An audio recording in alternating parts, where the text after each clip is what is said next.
Brand ambassador कहे जाने वाले प्रधानमंत्री नरेंद्र मोदी दूर दूर तक दिखाई नहीं दे रहे हैं अभी तक। जो चुनाव की घोषणा से पहले कई बार कर्नाटक जा चुके थे, लेकिन शायद इन राजनेताओं को थोड़ा सा वो भी सूंघ कर आ जाते हैं कि कहां हमारी दाल गलने वाली है, कहां शायद नहीं गलने वाली। तो शायद इस बार लग रहा है प्रधानमंत्री नरेंद्र मोदी जी को कि उनकी दाल यहां पर नहीं गलने वाली है। खैर, प्रधानमंत्री जाने वाले हैं ऐसा भी कहा जा रहा है और 6 दिन में 25 सभाएं करेंगे ये भी कहा जा रहा है। जब जाएंगे 25 सभाएं करेंगे वो देखा जाएगा। लेकिन आज प्रियंका गांधी की धूम है। जो तस्वीर आप देख रहे हैं स्क्रीन पे, चुनावी रथ पर सवार प्रियंका गांधी जब लोगों का अभिवादन करती हुई मैसूरू में आगे बढ़ी तो जनता का उत्साह देखते ही बनता था। राहुल की तरह प्रियंका ने भी बीजेपी और मोदी सरकार को भ्रष्टाचार के मुद्दे पर घेरा है। प्रियंका ने कहा है कि कर्नाटक में सीएम बदलने की बीजेपी की रणनीति जो है वो काफी कुछ अलोकतांत्रिक है। और ये भी कहा है प्रियंका गांधी ने कि आपको दुर्बल नेता मिले और बार बार सीएम यहाँ पर बीजेपी जो है वो बदलती रही तो ऐसे में क्या होगा प्रदेश का। भाजपा की सरकार ने आपको बेशर्मी और बेरहमी से लूटा है। प्रधानमंत्री को भी कई लोगों ने यहाँ की सरकार के भ्रष्टाचार को लेकर चिट्ठी लिखी, लेकिन पीएम साहब चुप हैं, मौन हैं। आइए सुन लेते हैं प्रियंका गांधी की जुबानी और चर्चा को आगे बढ़ाते हैं। सुनिए जरा। पिछले अगर आप कुछ 3 सालों में देखें तो आपको पता चलेगा कि केंद्र से जितने पैसे कर्नाटका के लिए आने थे वो आस्ते आस्ते कम होते चले गए। कर्नाटका का अपना झंडा है, आपके गर्व की निशानी है, आज तक उसे उन्होंने अप्रूव नहीं किया। आपको दुर्बल नेता मिले, बार बार चीफ मिनिस्टर बदलते गए, मंत्रिमंडल का विस्तार नहीं हुआ और जो गवर्नेंस की बातें हैं जिससे प्रदेश चलता है वो सब ढीली पड़ गई। सबसे ज्यादा दुख की बात तो ये है कि ये जो 40% की सरकारा चली उसने आपको लूटा, बेशर्मी से लूटा और बेरहमी से लूटा। आपने सुना होगा कि कितने कॉन्ट्रैक्टर्स ने आत्महत्या की। आपने ये भी सुना होगा कि कॉन्ट्रैक्टर्स एसोसिएशन और स्कूल के मैनेजमेंट एसोसिएशन ने पीएम तक चिट्ठी लिखी, कोई समाधान नहीं हुआ। भर्तियों में स्कैम हुए, पुलिस की भर्तियों में स्कैम हुए, तमाम स्कैम हुए, लेकिन कहीं किसी भी दोषी को नहीं पकड़ा गया क्योंकि ज्यादातर वो भाजपा से एसोसिएटेड दोषी थे। तो प्रियंका गांधी 2 दिन तक कर्नाटक में कांग्रेस का प्रचार करेंगी और इतना तय है कि इन 2 दिनों में बीजेपी के लिए और मुश्किलें खड़ी होंगी, क्योंकि राहुल गांधी और प्रियंका गांधी दोनों जो हैं तमाम कांग्रेस के और इनके साथ साथ तमाम कांग्रेस के नेता ऐसे ही सवाल उठा रहे हैं जिनके जवाब देना बीजेपी के लिए टेढ़ी खीर साबित हो रहा है। राहुल गांधी ने तो 40 नंबर पर ही बीजेपी को समेट दिया है। राहुल ने सोमवार को हंगल में कहा कि इनको यानी भाजपा को, बीजेपी को 40 नंबर अच्छा लगता है। इस बार आप लोग इनको 40 सीटें दीजिएगा। जब प्रधानमंत्री भ्रष्टाचार की बात करते हैं तब उनके मंच पर चारों तरफ कर्नाटक के 40% कमीशन वाले नेता खड़े रहते हैं। सुनिए जरा कल क्या कुछ कह रहे थे राहुल गांधी। कभी कभी बीजेपी की मीटिंग होती है, नरेंद्र मोदी जी भ्रष्टाचार की बात करते हैं और उनके स्टेज पे चारों ओर कर्नाटक के 40% वाले नेता खड़े रहते हैं। मोदी जी कहते थे भ्रष्टाचार से मैं लड़ता हूं, अब जो भ्रष्ट व्यक्ति नहीं है उसको निकाल दिया, मतलब आप भ्रष्टाचार के लिए लड़ते हो। अच्छा, दिंगलेश्वर स्वामी गदग जी ने भी कहा, मजेदार बात कही उन्होंने कि बीजेपी ने मुझे डिस्काउंट दिया, मतलब 40% नहीं लिए, सिर्फ 30% लिए, वो भी मठ से।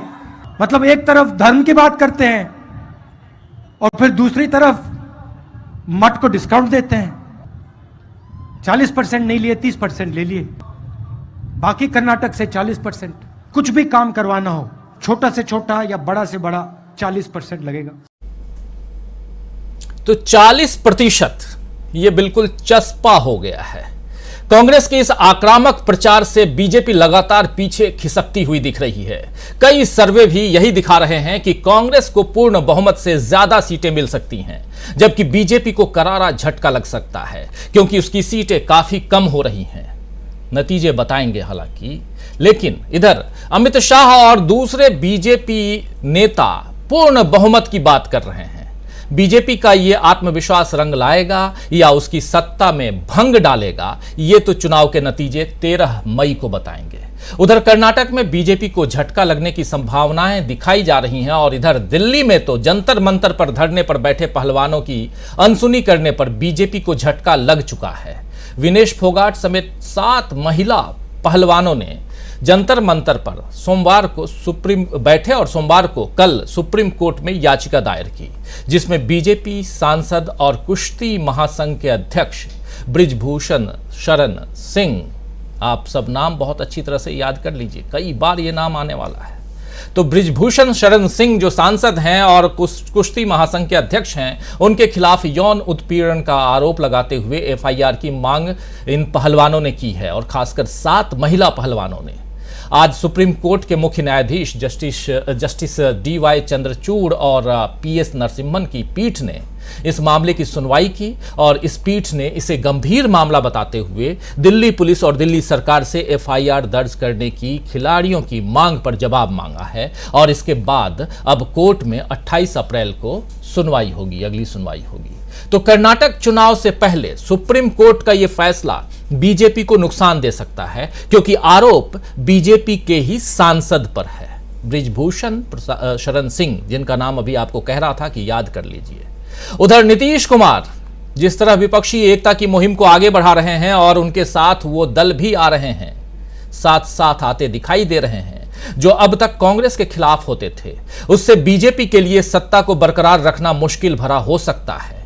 कल ममता बनर्जी और उसके बाद अखिलेश यादव से नीतीश कुमार की मुलाकात हुई और नीतीश कुमार की मुहिम में इन दोनों नेताओं ने अपनी रजामंदी दिखाई। तो आज केसीआर भी साथ आते हुए दिख रहे हैं। हालांकि केसीआर को राहुल गांधी के नाम पर आपत्ति है, ऐसा उन्होंने खुद नहीं कहा है, बताया जा रहा है। सियासी गलियारों में ऐसी चर्चा है, वही आप तक रख रहा हूं।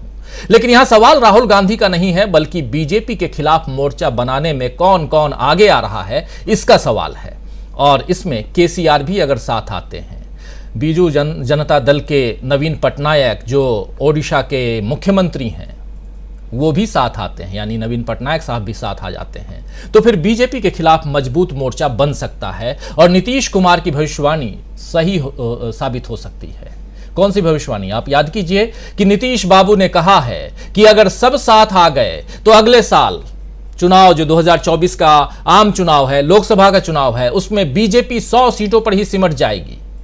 बात ज्यादा पुरानी नहीं है, 18 फरवरी जहां तक मुझे याद आ रहा है, उस दिन पटना के मंच से CPI-ML का मंच था, उनका राष्ट्रीय अधिवेशन था, उसमें अपने सहयोगी दलों को भी इन लोगों ने बुलाया था CPI-ML ने, और वहां पर भाषण दे रहे थे नीतीश बाबू। नीतीश बाबू की ये बात आप लोगों तक पहुंचा चुका हूं, लेकिन एक बार फिर से सुन लीजिए, रिमाइंड करने के लिए, रिकॉल करने के लिए, चर्चा को आगे बढ़ाने के लिए जरूरी है। सुनिए जरा नीतीश कुमार को। तो हम तो कांग्रेस के नेता लोगों से भी सब कह दिए, अभी तो बहुत अच्छा यात्रा हो गया, तो यात्रा तो बहुत अच्छा हो गया, लेकिन अब इसके आगे थोड़ा सोच लीजिए। हम तो उसी के लिए इंतजार कर रहे हैं, जब तक हम तो जाके दोनों को कह दिए हैं, हम कह दिए हैं कि भाई सोच लीजिए आगे, तो जो कहिएगा। अब बाकी अन्य पार्टियों का फोन आ रहा है और सब लोग कह रहे हैं कि बाकी लोगों का सबका मीटिंग कीजिए, एक साथ बैठिए, तब जान लीजिए हम वेट कर रहे हैं खाली। अब आप लोग इतना जल्दी, हम इसीलिए हम वेट कर रहे हैं, नहीं तो बाकी और पार्टियां थी, बहुत सारी पार्टियां एकजुट होने के लिए तैयार बैठी हुई है। लेकिन अब आप सोचिए, हम तो चाहते हैं कि अधिक से अधिक लोग एकजुट हो जाए। ताजा पाए हुए हैं, ताकि के माध्यम से आपके पार्टी के नेतृत्व को हम अनुरोध करेंगे कि जल्दी से जल्दी फैसला करिए और हम लोग को बुला करके बात कर लीजिए कि कहां कहां और किनके साथ एकजुट होकर के अगला चुनाव लड़ना है। ये जिस दिन फैसला कर दीजिएगा और उसी दिन हम सब लोग एकजुट हो जाएंगे, हम मिल करके लड़ेंगे, तब जान लीजिए आप अच्छी तरह से मुक्ति हो जाएगी। और अगर आप लोग ठीक से सोच करके चलिएगा, जो हम कह रहे हैं शुरू से, हम इंतजार कर रहे हैं। अगर मेरा सुझाव को अगर मान लीजिएगा, कहीं 100 के नीचे जाएंगे, जान लीजिए। और मेरा बदला नहीं मानिएगा तो क्या होगा आप जानिए, आप लोग जानिए, हमको। तो सुन रहे थे आप, नीतीश कुमार को कह रहे हैं मेरा सुझाव को अगर आप लोग मान लीजिएगा तो ये 100 के नीचे जाएंगे, और मेरा बतवा को अगर आप नहीं मानेंगे तो फिर आप जानिए। लेकिन यहां सवाल ये नहीं है, सवाल है कि अब आगे, चूंकि ये 18 फरवरी की बात है और हम इस वक्त जब चर्चा कर रहे हैं तो आज 25 अप्रैल है। इस बीच गंगा में भी बहुत पानी बह गया है और इधर यमुना में मिलन हो चुका है नीतीश बाबू का कई लोगों से। तो ये जो मिलन है गंगा यमुना का, वो मिलन आगे बढ़ता हुआ दिखाई दे रहा है। और इसके बीच विपक्षी एकता, जो तस्वीर आप देख रहे हैं, धीरे धीरे परवान चढ़ती हुई दिखाई दे रही है। उधर सत्यपाल मलिक की अगर चर्चा न करूं दोस्तों, तो शायद ये कार्यक्रम जो है वो अधूरा होगा। और सत्यपाल मलिक साहब ऐसे आज की तारीख में कैरेक्टर हो गए हैं जिनकी चर्चा रोज होना लाजिमी है, आज भी जरूरी है। आज इसलिए जरूरी है क्योंकि आज सत्यपाल मलिक साहब राजस्थान पहुंचे हुए हैं। और आप सब जानते हैं कि पूर्व गवर्नर हैं जम्मू कश्मीर के, बिहार के, गोवा के, मेघालय के गवर्नर होने के बाद वो रिटायर हुए हैं। उनको कहीं और का गवर्नरशिप उनके नसीब में नहीं आया। खैर, लेकिन सत्यपाल मलिक साहब ने आज एक बार फिर मोदी सरकार को चुनौती देते हुए कहा है कि मैं सिर्फ इतना कहना चाहता हूं कि देश, कोटेड कह रहा हूं, कि देश बहुत गलत आदमी के हाथ में है। ये कह रहे हैं सत्यपाल मलिक साहब मंच से कि देश, मैं सिर्फ इतना कहना चाहता हूं कि ये देश बहुत गलत आदमी के हाथ में है। चलिए इसके आगे नो कमेंट। तो आज इसी पर चर्चा करेंगे दोस्तों कि क्या बीजेपी की राजनीति में झटकों की शुरुआत हो चुकी है? क्या कर्नाटक से बीजेपी को झटका लगेगा और ये अगले साल दिल्ली तक चलेगा?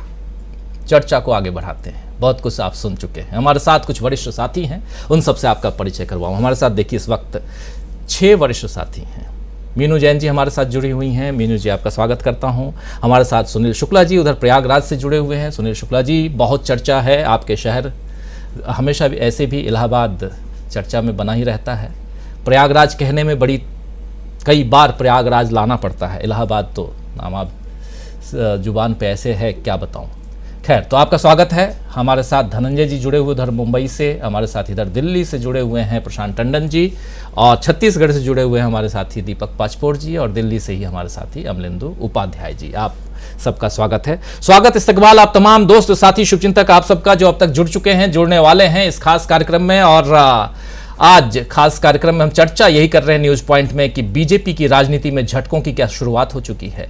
जंतर मंतर बहुत ही एक ऐसा ऐतिहासिक जगह जहां से बहुत सारे आंदोलनों की शुरुआत हुई, और उस जंतर मंतर पे अब पहलवान, देश की आबरू, इज्जत, विश्व गुरु बनाने का सपना, ये तमाम चीज़ों को आगे बढ़ाने वाले जो हैं, आज इसी सरकार के किसी मंत्री, किसी सांसद के खिलाफ धरना प्रदर्शन कर रहे हैं और कह रहे हैं इस बार कि आप सब आइए, खाप पंचायत के सदस्य आप भी आइए, और पॉलिटिकल लोग जो हैं, जो हमारी बातों से इत्तेफाक रखते हैं, वो सब भी आइए, यानी सबको आमंत्रण है।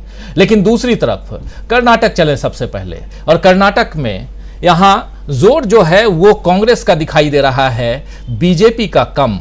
प्रधानमंत्री नरेंद्र मोदी को अभी तक हम लोग देखते आए हैं कि जहां चुनाव वहां सबसे ज्यादा रहते हैं, लेकिन इस बार शायद स्ट्रेटेजी में कुछ परिवर्तन नजर आ रहा है, क्योंकि इस बार चाणक्य बनाम चाणक्य हो रहा है। क्या एक चाणक्य, उधर बिहार से ही चाणक्य की चर्चा होती रही है, बिहार में खासकर चंद्रगुप्त मौर्य वंश, आप सब शायद इतिहास के विद्यार्थी हो तो जानते होंगे। लेकिन वहाँ एक बिहार के चाणक्य जो हैं वो 2024 की तैयारी कर रहे हैं, जो अभी कह रहे थे कि बतवा समझ लीजिए, नहीं तो फिर क्या होगा आप समझिएगा। ऐसे हम जो कह रहे हैं उसके बाद 100, क्या धनंजय जी 100 के नीचे ले आएंगे।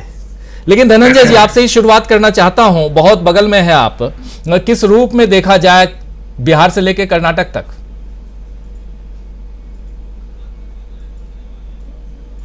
अनम्यूट कर लीजिए।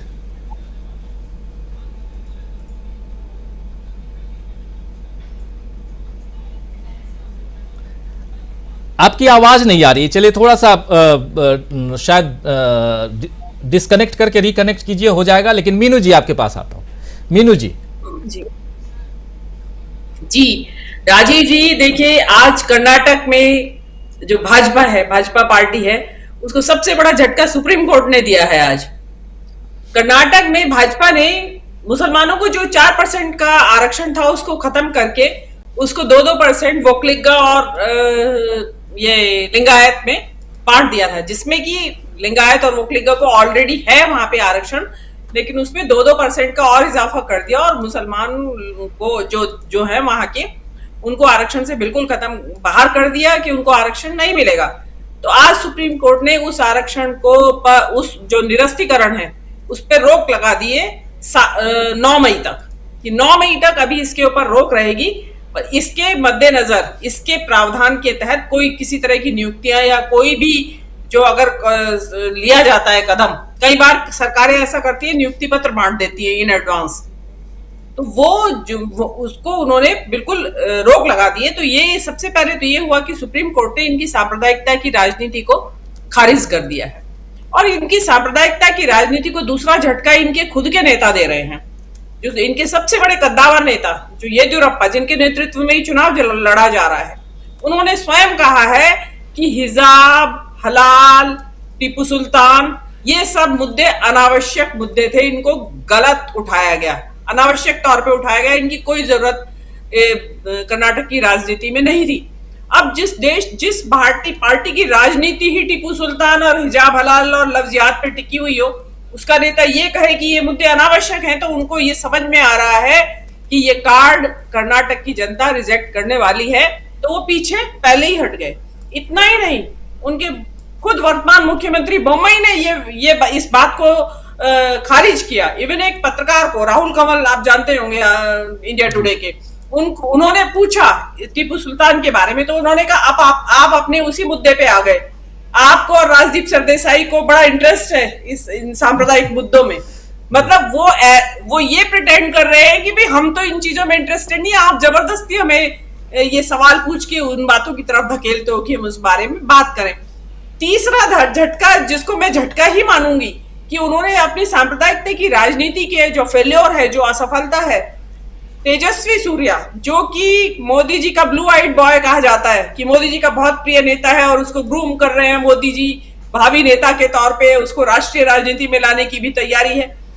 वो तेजस्वी सूर्या बीजेपी का नेता है, कर्नाटक में बड़ा नेता है, और वो स्टार कैंपेनर की लिस्ट से उसका नाम गायब है। वही जो दरवाजा खोल देता है। हाँ जी, वही है जिसने चलते हवाई जहाज का हवा में उड़ रहा था हवाई जहाज और इमरजेंसी डोर खोल दिया था, बहुत बवाल मचा था। उसके बाद वो चुपचाप होकर बैठ गए थे कि आप उनको डर देखिए।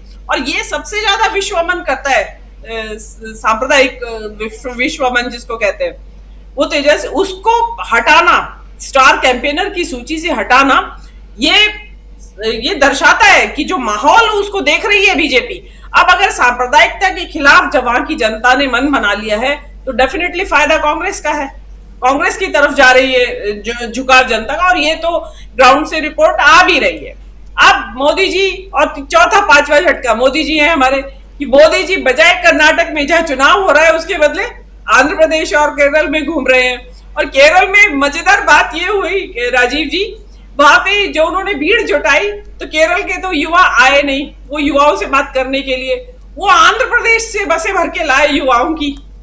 तो उन्होंने उनसे सवाल जवाब हो रहे थे, तो उसमें सवाल पूछा उस लड़के ने, एक आंध्र प्रदेश से आया हुआ लड़का था, कि भी अपनी तेलुगु भाषा में, तो उससे कहा, उसने कहा कि भी आप मलयालम में पूछिए सवाल, हम उसका ट्रांसलेशन करेंगे। उसे बोला मैं तो आंध्र प्रदेश से आया हूँ, मुझे तो आती नहीं है मलयालम, तो मैं तो हिंदी में, इंग्लिश में ही पूछूंगा। तो इतनी बेइज्जती हो रही है, देखिए खुल के बेइज्जती हो रही है। देखिए कई चीजों पे आपका कंट्रोल नहीं होता है, आप कितना माइक्रो मैनेज करेंगे चीजों को, कि फिर लोगों को ये भी ट्यूटर करके लाए कि आपको ये भाषा नहीं बोलनी है। तो झटकों पे झटके लग रहे हैं, अच्छा है, जोर का झटका धीरे से भी लगे तो भी मजा आएगा। जी बिल्कुल बिल्कुल बिल्कुल सही कह रही हैं आप। देखिए दोस्तों, हम लोग हंसते हैं, मुस्कुराते हैं, थोड़ा कभी ठिठोली, हंसी, ये सारी चीजें आप लोग देखते होंगे। आप लोगों को लगता होगा कि देखो भाजपा बैकफुट पे जा रही है तो ये कितने खुश हो रहे हैं। यहाँ कोई खुशी की बात नहीं है। बात यह है कि कुछ ऐसी चीजें, ऐसी तस्वीरें सामने आती हैं जिस पर खुद ब खुद हंसी आ जाती है, और शायद आप भाजपा के समर्थक हों तब भी आपको हंसी आएगी। इसलिए क्योंकि प्रधानमंत्री के समर्थन में अगर आंध्र प्रदेश से लोग लाए जाएं और उनसे अगर वहाँ मलयाली में सवाल किया जाए और सामने वाला बोले कि नहीं जी मुझे तो तेलुगु आती है, आप तेलुगु में सवाल करो, तो फिर हंसी तो आएगी ही। बहुत मज़ेदार है। और चारों राज्यों के, दक्षिण के जो राज्य हैं, तेलुगु, तमिल, मलयाली, कन्नड़, और इन भाषाओं का जो घालमेल है बहुत मज़ेदार है। आप लोग अगर दक्षिण भारत से हैं तो आप लोगों को बहुत अच्छी तरह से इस बात की जानकारी होगी। आना चाहता हूं फिर से एक बार धनंजय जी आपके पास, कर्नाटक से लेकर के बिहार तक, और बिहारी बाबू ने जो कहा था उस समय, बिहारी बाबू अभी उस बिहारी बाबू की बात नहीं कर रहा हूं मैं, नीतीश बाबू की बात कर रहा हूं, शत्रुघ्न सिन्हा शॉटगन की बात नहीं कर रहा। तो उन्होंने जो कहा था अब वो फलीभूत होता हुआ दिखाई दे रहा है, उस पर काम चल रहा है। लेकिन दूसरी तरफ मोदी जी क्यों भागे भागे नजर आ रहे हैं कर्नाटक से? खबरें बहुत आती हैं, बीच बीच में ऐसे फ्लैश चले आते हैं कि प्रधानमंत्री अगले 5 दिनों में 25 ऐसे ही या 6 दिनों में 25 जनसभाएं करने वाले हैं। लेकिन फिर थोड़ी देर बाद वो फ्लैश जो है वो खत्म, ब्रेकिंग खत्म। क्या यही ब्रेकिंग देख देख करके उनके जो भक्त लोग हैं, उनके जो शुभचिंतक हैं, वो खुश होते रहेंगे या कुछ और भी होने वाला है? क्योंकि यहां तो मैदान मारता हुआ जो दल है वो कांग्रेस दिखाई दे रहा है। देखिए, मोदी जी जो बेचारे झोला लेकर किधर से निकलेंगे इसकी तैयारी कर रहे हैं, किस रास्ते निकला जाए यहाँ से। फिर कर्नाटक में जो स्थिति है वो अपने आप में उनके गोदी मीडिया के चैनल भी बता चुके हैं कि भाई हार रहे हैं आप। फिर जिस तरह से भ्रष्टाचार को लेकर के मोदी जी लगातार अपनी पीठ थपथपाते रहे, वो सब पीठ जो है वो दिख गई कि पीठ पे खाली भ्रष्टाचार का बोझ लिए घूम रहे हैं मोदी जी। तो उसके बाद जो नीतीश कुमार की बात है, हम लोग तो कब से इस पे बात कर रहे हैं कि नीतीश कुमार एक ऐसे चेहरे हैं, और बिहार मॉडल जो उन्होंने खड़ा किया है वो देश के सामने कल मॉडल बन के आएगा, और मोदी जी का जो गुजरात मॉडल है वो उसके सामने फ्लॉप हो जाएगा। और देखिए, फ्लॉप खाली मोदी जी का मॉडल नहीं हुआ है, जो गोदी मीडिया है, जो लगातार चर्चा करते रहते थे लोग कि विपक्ष में एकता नहीं होगी, वो उधर जा रहे हैं, वो उधर जा रहे हैं, मोदी जी का विकल्प कौन है। अभी हमारे एक पेज पर लिखा है, फेसबुक पे एक यूपी के हमारे नेता मित्र हैं, उन्होंने कहा कि जो आप क्यों खुश हो रहे हैं इतना? हमने कहा आपके खुश होने का टाइम आ गया है। कल तक आप लोग परेशान थे, मोदी जी परेशान थे कि कोई विकल्प ही नहीं है, अखाड़े में अकेले दौड़ रहे थे लंगोट पहन करके, कोई लड़ने वाला ही नहीं है। अब जब लड़ने वाला आ गया तो खुश होइए, एक और नेता आ गया है लड़ने वाला। तो नीतीश कुमार ने जैसा कि कहा था, और नीतीश कुमार ने कुछ ही दिनों में, 2 या 3-4 दिनों में, जिस तरह से राहुल गांधी से मिले, खड़गे साहब से मिलने के बाद वो केजरीवाल से मिले, और केजरीवाल ने जो रूप दिखाया वहां पे, जिस तरह से बोला, कांग्रेस के पक्ष में बोला और कहा कि हम इस फ्रंट के साथ हैं। फिर ममता दीदी के बारे में हमेशा बात की जाती थी कि ममता अलग सुर है, कांग्रेस को पसंद नहीं करती थी। वो ममता दीदी ने यहां तक कह दिया कि अब अगला जो है अधिवेशन हम लोग पटना में करेंगे, और पटना में जमा होंगे, और उनको 0 पे आउट बीजेपी को। फिर अखिलेश यादव को लेकर के बराबर बात होती रहती थी कि अखिलेश यादव साथ नहीं आएंगे। अखिलेश यादव ने भी कह दिया कि हम जो है आपके मंच के साथ हैं, आपके साथ चलेंगे।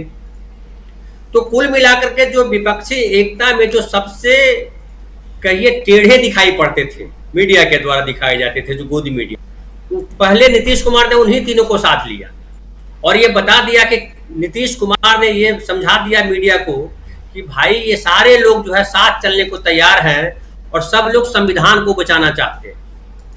और जिस तरह से सामाजिक न्याय की बात, देखिए सामाजिक न्याय समाजवादियों का जो है मूल उनकी जो है नीति है कि सामाजिक न्याय हो, वो चाहे लोहिया हो या आज नीतीश कुमार तक हम आ जाते हैं।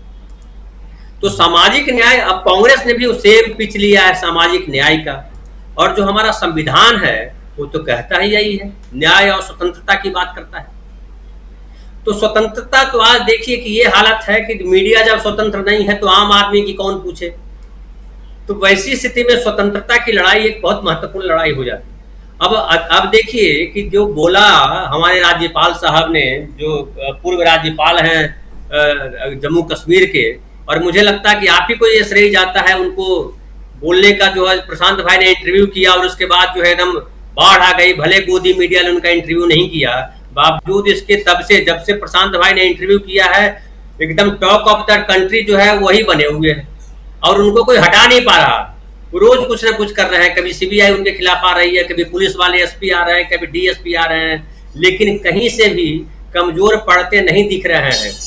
और अब ये हालत है कि सूट वूट वाले मोदी जी जो है भाग रहे हैं उनसे, जबकि अभी तो आज में उन्होंने ये यहाँ तक कह दिया कि राजनाथ सिंह प्रधानमंत्री हो सकते हैं। आपने अपनी प्रस्तावना में बता दिया कि उन्होंने कहा कि एक जो है बहुत ही गड़बड़ आदमी के हाथ में शासन चला गया देश का। तो इस लेवल पे बोल रहे हैं और मोदी जी को कुछ सूझ नहीं रहा। अब मोदी जी जिस तरह से मोदी जी लगातार मौन रूप धारण करते जा रहे हैं कि अब न नीतीश कुमार पे कुछ बोल पा रहे हैं, न अडानी पे कुछ बोल पा रहे हैं, न सत्यपाल मलिक पे कुछ बोल पा रहे हैं, न कर्नाटक जाकर के हिंदू मुसलमान कर पा रहे हैं। अब देखिए वहां चले गए, केरल पादरियों से मिलने चले गए। अब पादरी से मिलके कौन सा मैसेज देना चाहते हैं पता नहीं।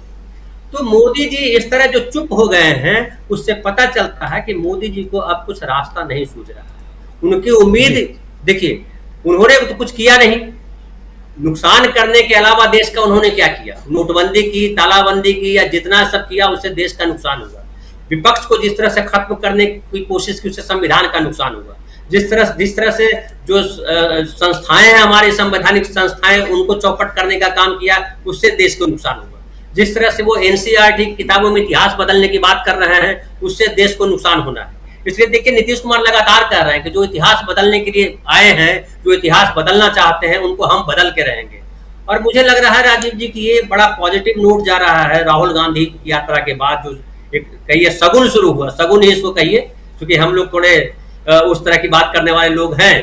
तो ये जो राहुल गांधी की भारत जोड़ो यात्रा से जो शगुन शुरू हुआ है वो चलता ही चला जा रहा है और लगता है कि ये बीजेपी की पूर्णा होती, मतलब उनकी समाप्ति के बाद ही जो है, जो ममता दीदी ने कहा है कि जीरो पे इनको आउट करेंगे, तो मुझे लगता है मोदी जी जीरो पर आउट करवा करके झोला लेकर के खाली झोला चले जाएंगे। जी जी जी बिल्कुल। आना चाहता हूं प्रशांत टंडन जी आपके पास। एक तरफ तो भारत जोड़ो यात्रा और उसके आगे की यात्रा जो है, जो कहानी है, वो हम आप सब तक पहुंचा रहे हैं, लेकिन साथ साथ अभी चर्चा कर रहे थे धनंजय कुमार जी की सत्यपाल मलिक ने जो आज बात कही है कि मैं इतना कहना चाहता हूं कि देश बहुत गलत आदमी के हाथ में है। ये अपने आप में, और ये बात आपसे भी चर्चा में उन्होंने बहुत सारी बातें कही, लेकिन ये जो सेंटेंस है कि मैं इतना कहना चाहता हूं कि देश बहुत गलत आदमी के हाथ में है, क्या मायने रखता है। और लगातार, क्योंकि उन्होंने कल शायद वो जंतर मंतर पे भी जाने वाले हैं, उन पहलवान लड़कियों के बीच, पहलवानों के बीच अपना समर्थन देने के लिए आज उन्होंने वीडियो भी जारी किया है। सत्यपाल मलिक को जो सो कॉल्ड मीडिया है, जो मेन स्ट्रीम मीडिया, वो कवर नहीं कर रहा है, नहीं दिखा रहा है। और कोई पूछता है सवाल तो उससे ये पूछा जा रहा है कि आप ये बताइए कि आपके पास सबूत है जो वो कह रहे हैं। उस सबूत, अगर सबूत देंगे तो हम आगे चर्चा करेंगे। आप देख चुके होंगे। लेकिन सत्यपाल मलिक से लेकर के कर्नाटक तक जरा आपकी प्रतिक्रिया, इसलिए भी क्योंकि मलिक साहब तो चर्चा में हैं ही, और चूंकि ये लाइन बहुत इंपॉर्टेंट है इसलिए आप तक रखा था। राजीव जी, सत्यपाल मलिक जी को मैं गठबंधन, जो विपक्ष का गठबंधन है, उसमें उसका भविष्य का राष्ट्रपति पद का उम्मीदवार देख रहा हूँ। और उसमें ही वो उस मिशन में, वो किसी बड़े मिशन में लग गए हैं। और छोटा मोटा पद उन्होंने देखिए लिया भी नहीं। जब लेफ्टिनेंट गवर्नर बनने की बात आई तो वो गवर्नर बनना मंजूर किया उन्होंने, बजाय कि स्टेट छोटा हो। तो और सत्यपाल मलिक के अंदर, भले ही वो बुजुर्ग हो गए हैं, उनका स्वास्थ्य बहुत अच्छा नहीं है, जब मैं गया था तब की बात बता रहा हूँ, लेकिन उनके अंदर एनर्जी बहुत है। वो जन मोर्चा के समय से खूब घूमने वाले नेताओं में से हैं।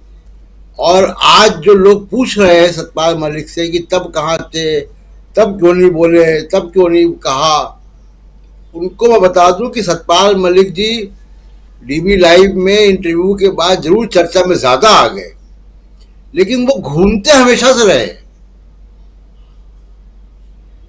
हमने उनको 3-4 दिन से उनके इंटरव्यू के लिए उनको फोन कर रहे थे, उनके कार्यक्रम लगे हुए थे इधर उधर, स्वास्थ्य खराब होने के बावजूद। और जिस इंटरव्यू के अगले दिन वापस वो कहीं जाने वाले थे बाहर। तो ये मलिक जी काफी एनर्जी वाले नेता हैं और बहुत स्पष्ट उनकी जो समाजवादी राजनीति की जो जमीन है वो बड़ी स्पष्ट है। तो वो काफी इनको तंग, मोदी साहब को वो काफी परेशान करने वाले हैं। उनको इन्होंने तवज्जो न देकर गलती की है। दूसरी बात देखिए, जो मीनू जी ने कहा वो बड़ा इंपॉर्टेंट है, जो खबर उन्होंने बताई सुप्रीम कोर्ट की खबर को उस आरक्षण को लेकर, जो 4% का आरक्षण मुसलमानों का काट के इन्होंने दिया और उसकी काफी रफू करने की कोशिश की गई येदियुरप्पा की तरफ से, बोम्मई की तरफ से, कि वो मुसलमानों के खिलाफ नहीं है। और उनको लग रहा है कि मुसलमानों के वोट से एकजुट होने से उनको बहुत नुकसान होने जा रहा है। तो ये वो रफू अब वो हो नहीं पा रहा है। वो 4% उन्होंने काटा, उसके बाद आपने एक कौम को तो नाराज किया ही, उससे लिंगायत और वोक्का लीग भी खुश नहीं थे, क्योंकि वो 4% से ज्यादा मांग रहे थे। वो तो 12% और 15% की डिमांड है और उनको ऑलरेडी 5% और 6-7% रिजर्वेशन मिलता है ईडब्ल्यूएस वाले कोटा में। तो मतलब बीजेपी की जो पॉलिटिक्स है, जिसको कहा जाता है कि बहुत सोच समझ के बड़े चाणक्य हैं, तो वो पॉलिटिक्स है नहीं उनके पास। फिलहाल कर्नाटक में दिख रही है कि सिवाय हिंदू मुसलमान के इनके पास कुछ बचता नहीं है। तो अगर हिंदू मुसलमान के सिलेबस से पेपर नहीं आया है तो ये सवाल के जवाब नहीं लिख पाते हैं। तो एक ये बड़ी दिक्कत है। अब आप देखिए दूसरी की भगदड़ मची हुई है। भगदड़ ऐसी मची हुई है कि मोदी साहब को फोन करना पड़ा ईश्वरप्पा को, और ये ईश्वरप्पा वो हैं जिनके यहाँ लोगों के यहाँ तो नोट मिलते हैं, इनके यहाँ तो नोटों को गिनने की मशीन मिली थी। तो ये उस फेम के हैं। जगदीश शेट्टार हम देख रहे हैं कि डिप्टी सीएम, उसके बाद आप देखिए कि इनके डिप्टी सीएम भी निकल लिया इनके यहाँ से, लक्ष्मण। उसके बाद आर शंकर, एमपी कुमार स्वामी, विश्वनाथ पाटिल, अब ये सब मिनिस्टर रहे हैं, कई मंत्री रहे, कई विधायक, कई एमएलसी रहे, सब छोड़ के भाग रहे हैं बड़े बड़े नेता। लिंगायत में भी ये बड़े भ्रम बना के रखा है दिल्ली के और नोएडा के मीडिया ने कि कोई लिंगायत की मोनोपोली है। एक तो बड़ा लिंगायत नेता तो जगदीश शेट्टार खुद ही है जो छोड़ के आ गए। उसके बाद कांग्रेस में पहले से भी बड़े नेता हैं, रहे हैं, और वो वोट वहां पे इश्यूज के आधार पर मिलता है, कोई लिंगायत पहचान के आधार पे वोट नहीं मिलता है।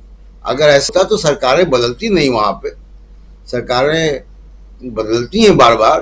तो बीजेपी का मुश्किल क्या हो गई कि देखिए टीपू सुल्तान का मुद्दा ये लेके गए।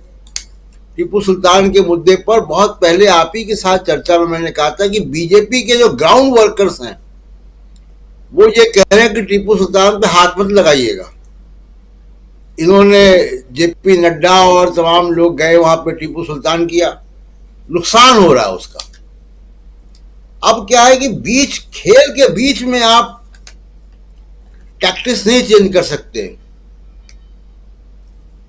रेफरी की सीटी अगर बच जाए और उसके बाद कहो कि गोलकीपर को हम फॉरवर्ड बना देंगे, फॉरवर्ड को हम फुल बैक बना देंगे, तो ये नहीं चलता है। तो मुझे लगता है कि कर्नाटक में इनकी स्थिति थोड़ी सी काफी मुश्किल दिखाई देती है, क्योंकि कोई नैरेटिव सेट नहीं कर पा रहे हैं। अब जो विपक्षी एकता का मामला है, देखिए, इस पे भी हम लोग कई बार यहाँ पे चर्चा कर चुके हैं। मैं अभी फिर से ये इस बात को, मेरा जो समझ है वो ये कह रही कि विपक्षी एकता कोई एक मतलब लेबल के साथ, कोई एक मंच के साथ हो सकता ना दिखाई दे, कि कोई महागठबंधन बन जाए और कोई, जैसी वो थर्ड फ्रंट की तस्वीर आती है रामलीला मैदान से सब एक साथ हाथ उठाए हुए रैली में, वो तस्वीर साथ ना बने, लेकिन विपक्षी एकता होगी, कहीं ना कहीं अंडरस्टैंडिंग रहेगी और बहुत मजबूत विपक्षी एकता बनेगी, क्योंकि सबको समझ में आ गया है कि विपक्षी एकता के अलावा कुछ संभव नहीं है अब करना। तो इसलिए बार बार ये लग रहा है कि मोदी साहब के पास से कोई जो इनकी जो प्लैंक है, वो प्लैंक हिंदू मुसलमान का और राष्ट्रवाद का, इन दो प्लैंक के अलावा इनके पास तीसरा कुछ है नहीं। पुलवामा का मुद्दा जब तक ये सत्यपाल मलिक घूमते रहेंगे उसमें हजारों छेद कर डालेंगे और वो पब्लिक डोमेन में रहेगा। आप देख लीजिएगा राजीव जी, अगले कुछ दिनों में और लोग भी बोलना शुरू करेंगे। तो जैसे जैसे हम 2024 की तरफ बढ़ रहे हैं तो ये मुश्किलें बढ़ती जाएंगी बीजेपी की और मोदी की, और अंदर भी काफी अनरेस्ट है जिस पे चर्चा करेंगे हम। जी बिल्कुल, आने वाले समय में और भी बहुत सारी बातें हैं, बहुत कुछ क्या कुछ चल रहा है देश की राजनीति में, और क्यों हम लिख रहे हैं कि बीजेपी की राजनीति में झटकों की शुरुआत हो गई है। एक तरफ सत्यपाल मलिक, दूसरी तरफ नीतीश कुमार जो विपक्षी एकता की बात कर रहे हैं, उस मुहिम में निकल चुके हैं, और तीसरी तरफ कर्नाटक का चुनाव। और कर्नाटक के चुनाव से दूर क्यों है अभी तक प्रधानमंत्री नरेंद्र मोदी। और तीसरी चौथी और महत्वपूर्ण बात ये कि इस बार थोड़ा सा दबे दबे बुझे बुझे गृह मंत्री अमित शाह, जो बीजेपी के चाणक्य कहे जाते हैं, वो भी दिखाई दे रहे हैं, सुनाई पड़ रहे हैं। क्या सचमुच झटका लग गया है या लगने वाला है ये? और सबसे बड़ी बात जो यहां कह रहे थे प्रशांत टंडन जी, कि जो सांप्रदायिकता वाली राजनीति है, जो ध्रुवीकरण की राजनीति है, पोलराइजेशन की राजनीति है, क्या उस राजनीति को यहां पकड़ नहीं पा रही है कर्नाटक में बीजेपी? क्या वो मुद्दा जो है किनारे चला गया है? चाहे वो टीपू सुल्तान के नाम से, हिजाब के नाम से और किसी नाम से करने की जो कोशिश, उसके बाद मुसलमानों के 4% आरक्षण को आप लेकर के खींच के ले आए और बोकालिगा और लिंगायत समाज के बीच 2-2% आपने बांट दिया, जो उनके लिए भी कुछ नहीं था, और उसको भी अब इन्होंने सुप्रीम कोर्ट के आदेश पे आज वापस कर दिया गया है। अगर ऐसा है तो फिर क्या बिल्कुल भटकाव है, मुद्दा विहीन है कर्नाटक में बीजेपी? समझने की कोशिश करते हैं सुनील शुक्ला जी से। धन्यवाद राजीव जी। बहुत विनम्रता पूर्वक मैं आपसे आग्रह करता हूं कि शीर्षक में संशोधन कीजिए कि झटकों की शुरुआत 2019 से ही हो गई थी। 2019 से जिन राज्यों में चुनाव उन्होंने जीता, ये झारखंड का चुनाव हारे, ये महाराष्ट्र का चुनाव हारे और किसी तरह से अपनी प्रतिष्ठा बचाए पाए हरियाणा में। गुजरात के चुनाव में अगर जय नारायण व्यास जैसा आदमी पार्टी छोड़ के चला जाए, भले आप चुनाव जीत जाए, लेकिन जय नारायण व्यास जैसा व्यक्ति अगर पार्टी छोड़ के चला जाए तो ये भारतीय जनता पार्टी के लिए मैं बड़ा झटका मानता हूं। इसके अलावा अगर पार्टी का कोई उम्मीदवार सम्मानित प्रधानमंत्री जी के फोन पर भी चुनाव मैदान से हटना तैयार हो, तो मेरे जैसे छोटी समझ रखने वाला व्यक्ति मानता है कि भारतीय जनता पार्टी के लिए बड़ा झटका है। उसके पश्चिम बंगाल में चुनाव हारे, अभी हाल के चुनाव में आप हिमाचल प्रदेश का चुनाव हारे, हाल के चुनाव में एमसीडी का चुनाव आप हारे। झटकों का क्रम लगातार जारी है। कर्नाटक का चुनाव जब आज जहां हो रहा है, 40 से अधिक नेता पार्टी छोड़ चुके हैं और 1 दर्जन से अधिक सिटिंग एमएलए और एमएलसी चुनाव आपके पार्टी छोड़ चुके हैं। और वो जो पार्टी छोड़ने वाले लोग हैं उसमें धनंजय जी हमारे जैसे लोग शामिल नहीं हैं। उसमें वो लोग शामिल हैं जो जनसंघ के जमाने से इस पार्टी का झंडा लेके चल रहे थे, जो 7 बार के मुख्यमंत्री एमएलए हैं। आपने उनको मुख्यमंत्री बनाया, लीडर ऑफ द पोजीशन बनाया और अन्य पदों से नवाजा। आप एक ऐसा व्यक्ति, ऐसे ऐसे लोग आपके पार्टी छोड़ के जाते हैं, तो अगर ये झटके की शुरुआत थोड़े है, लगातार जो रिएक्टर स्केल पर इसकी ताकत है वो बढ़ती चली जा रही है। और ऐसे झटके आ रहे हैं कि छोटी मोटी चीजें का तो पता ही नहीं चलेगा कि वो अस्तित्व में थी भी कि नहीं थी। कर्नाटक की अगर आप बात, ऐसा कभी हुआ है क्या? जब से सम्मानित प्रधानमंत्री जी भारतीय राजनीति के केंद्र में हैं, ऐसी किसी जगह पे अगर अगर अगर चुनाव हो रहा है उत्तर प्रदेश में, तो बिहार नहीं गए हैं, वो उत्तर प्रदेश में ही रहे हैं। लेकिन कर्नाटक में चुनाव हो रहा है, वो केरल में घूम रहे हैं। मेरी जैसे छोटी समझ वाले व्यक्ति के लिए एक अबूझ पहेली है। आप जो लोग ये सवाल पूछते थे, बहुत विद्वान लोग, कि साहब चुनाव तो गुजरात में हो रहा है, चुनाव तो हिमाचल में हो रहा है, और राहुल गांधी तमिलनाडु में घूम रहे हैं, राहुल गांधी महाराष्ट्र में घूम रहे हैं, राहुल गांधी केरल में घूम रहे हैं। आज ये सवाल उठा रहे लोग कहां हैं कि वंदे भारत गाड़ी तो कभी भी चल सकती थी, और अगर उसको चलना भी था तो सम्मानित रेल मंत्री जी उसका उद्घाटन कर सकते थे। लेकिन अगर प्रधानमंत्री जी एक एक दिन जब महत्वपूर्ण है आपका कर्नाटक में, तो आप 2 दिन अपना केरल में बिता दिए। यह मेरे जैसे व्यक्ति के लिए समझ के बाहर है। लेकिन मेरा अपना मानना है कि झटकों का रिएक्टर स्केल लगातार बढ़ता चला जा रहा है। कर्नाटक की क्या स्थिति है? सम्मानित गृह मंत्री जी ने कहा है कि यह जो 4% का आरक्षण था अल्पसंख्यकों को, यह संविधान के विरुद्ध था, और मैं देखूंगा कि कांग्रेस इसको इसे वापस ले आ पाएगी। इस देश के सर्वोच्च न्यायालय ने कहा है कि बहुत अतार्किक निर्णय है और आप इसको अभी आप लागू नहीं कर सकते। सर्वोच्च न्यायालय को क्या जवाब देंगे आप? इसको छोड़िए, आप लेने वाले लिंगायत समूह के बड़े मठाधीशों ने, मठों के लोगों ने कहा कि यह हमारे संस्कार के खिलाफ है कि हम किसी से छीन कर कोई चीज ले लें। मेरा हक सामान्य तरीके से मुझे मिलना चाहिए, किसी से छीन करके मुझे मेरा हक नहीं मिलना चाहिए। ये लिंगायत के मठ के लोगों ने इस तरह की प्रतिक्रिया दी। क्या आपने कौन सी चीज, किस तरह से उस समाज को आप संतुष्ट कर सकते हैं? जो कर्नाटक के इशू हैं, अगर आज की स्थिति में यह है कि आप जिन मुद्दों को लेकर चल रहे हैं, उन मुद्दों को वो आपकी पार्टी स्वीकार करने के लिए तैयार नहीं है। आपका जो एग्रेसिव हिंदुत्व का मुद्दा है कर्नाटक में, उसको आपके जो स्थानीय नेता है उसको लेकर चलने के लिए तैयार नहीं है। किस एजेंडे पर चलेंगे? अगर आप क्रिकेट का मैच खेल रहे हैं, तो मैच आते आते थोड़े कहने लगेंगे साहब कि जो हमने खिलाड़ी उतारे थे वो आगे खेलने वाले थे, इसलिए मैच बदल दिया जाए। मैच तो शुरू हो चुका है और आपको उन्हीं खिलाड़ियों के साथ खेलना पड़ेगा। और वास्तविकता यह है कि आपके पास, आप उस खेल के लिए तैयारी नहीं है। और पूरे 5 साल तक आप यह मान के चलते रहे कि हिजाब, हलाल, अल्पसंख्यकों का आरक्षण, इन मुद्दों को लेकर के आप अपनी राजनीतिक नैया को पार लगा देंगे, जो संभव नहीं है। कर्नाटक के लोगों ने कभी इस राजनीति को स्वीकार नहीं किया। अगर जिस राज्य में रामकृष्ण हेगड़े जैसे लोग, जो 3% पॉपुलेशन के प्रतिनिधि होते हैं, वो मुख्यमंत्री होकर चले आए, वहां आकर के आप राष्ट्रवाद, हिंदुत्व और पोलराइजेशन की राजनीति कैसे कर सकते हैं?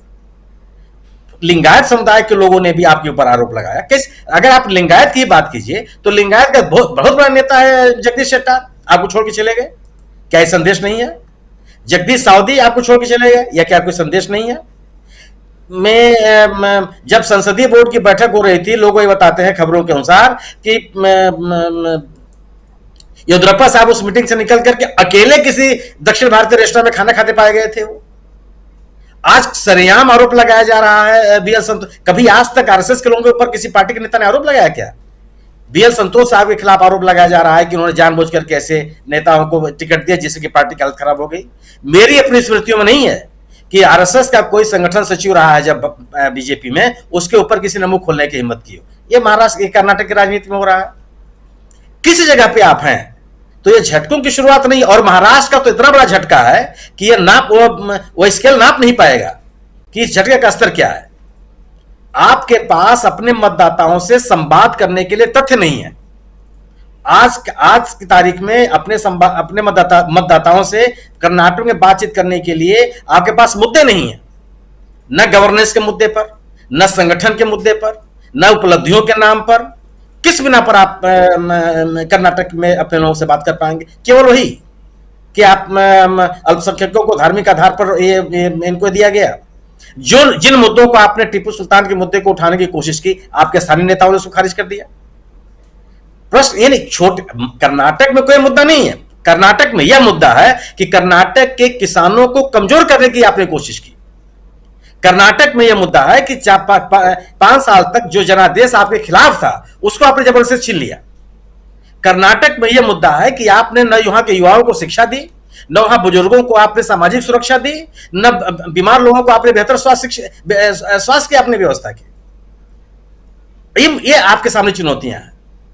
बीजेपी के पास आज की स्थिति यह है कि अपनी उपलब्धियां गिनाने के लिए कुछ नहीं है।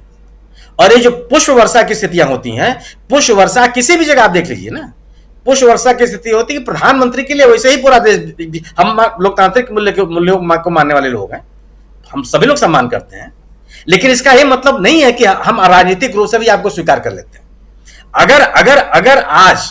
अगर आज सम्मानित सर्वोच्च न्यायालय को इस महिला पहलवानों के मामले में नोटिस जारी करने की नौबत आ गई, तो सरकार को अपने अंदर झांकना होगा कि जिन पहलवानों से इस देश की सरकार मिलने के लिए उत्साहित दिखाई पड़ रही थी, आज उनकी आवाज सुनने के लिए तैयार नहीं है। कौन जवाब देगा इसका? और क्या इसका जवाब केवल दिल्ली में मांगा जाएगा? इसका जवाब कर्नाटक के लोग नहीं मांगेंगे आपसे कि किस तरह का व्यवहार आप उनके साथ कर रहे हैं? और अगर आप अपनी जवाबदेही तय करेंगे, अगर आप पारदर्शिता तय नहीं करेंगे, तो लोगों के बीच में इसका संदेश नहीं जाएगा कि किस तरह की व्यवस्था चलाना चाहते हैं। क्या आज जो कर्नाटक में कभी नहीं हुआ, कर्नाटक के इतिहास जानने वाले लोग, आपको नहीं सिद्धारमैया पर कोई आरोप लगा देते हैं कि भ्रष्टाचार का? आप कहते थे कि भ्रष्टाचार पे हमारा 0 टॉलरेंस है, और जिस मंत्री को इस सरकार ने मंत्रिमंडल से निकाला था, उन सम्मानित मंत्री जी से प्रधानमंत्री जी हंसी मजाक करते हैं फोन करके, और कहते हैं कि जब मैं आऊंगा कर्नाटक में तो आपसे मिलने की कोशिश करूंगा। आप ये कहते हैं कि साहब परिवारवाद हमारे लिए बहुत बड़ा मुद्दा है, यह भारतीय राजनीति को दीमक की तरह से चाट रहा है, यह लोगों की योग्यता के साथ खिलवाड़ कर रहा है, और आप 30-30, 35-35 लोगों को परिवार के नाम पर आप टिकट भी देंगे। आप महंगाई की बात नहीं करेंगे, आप सड़कों के युवाओं के रोजगार की बात नहीं करेंगे, सरकार के गवर्नेंस की बात नहीं करेंगे।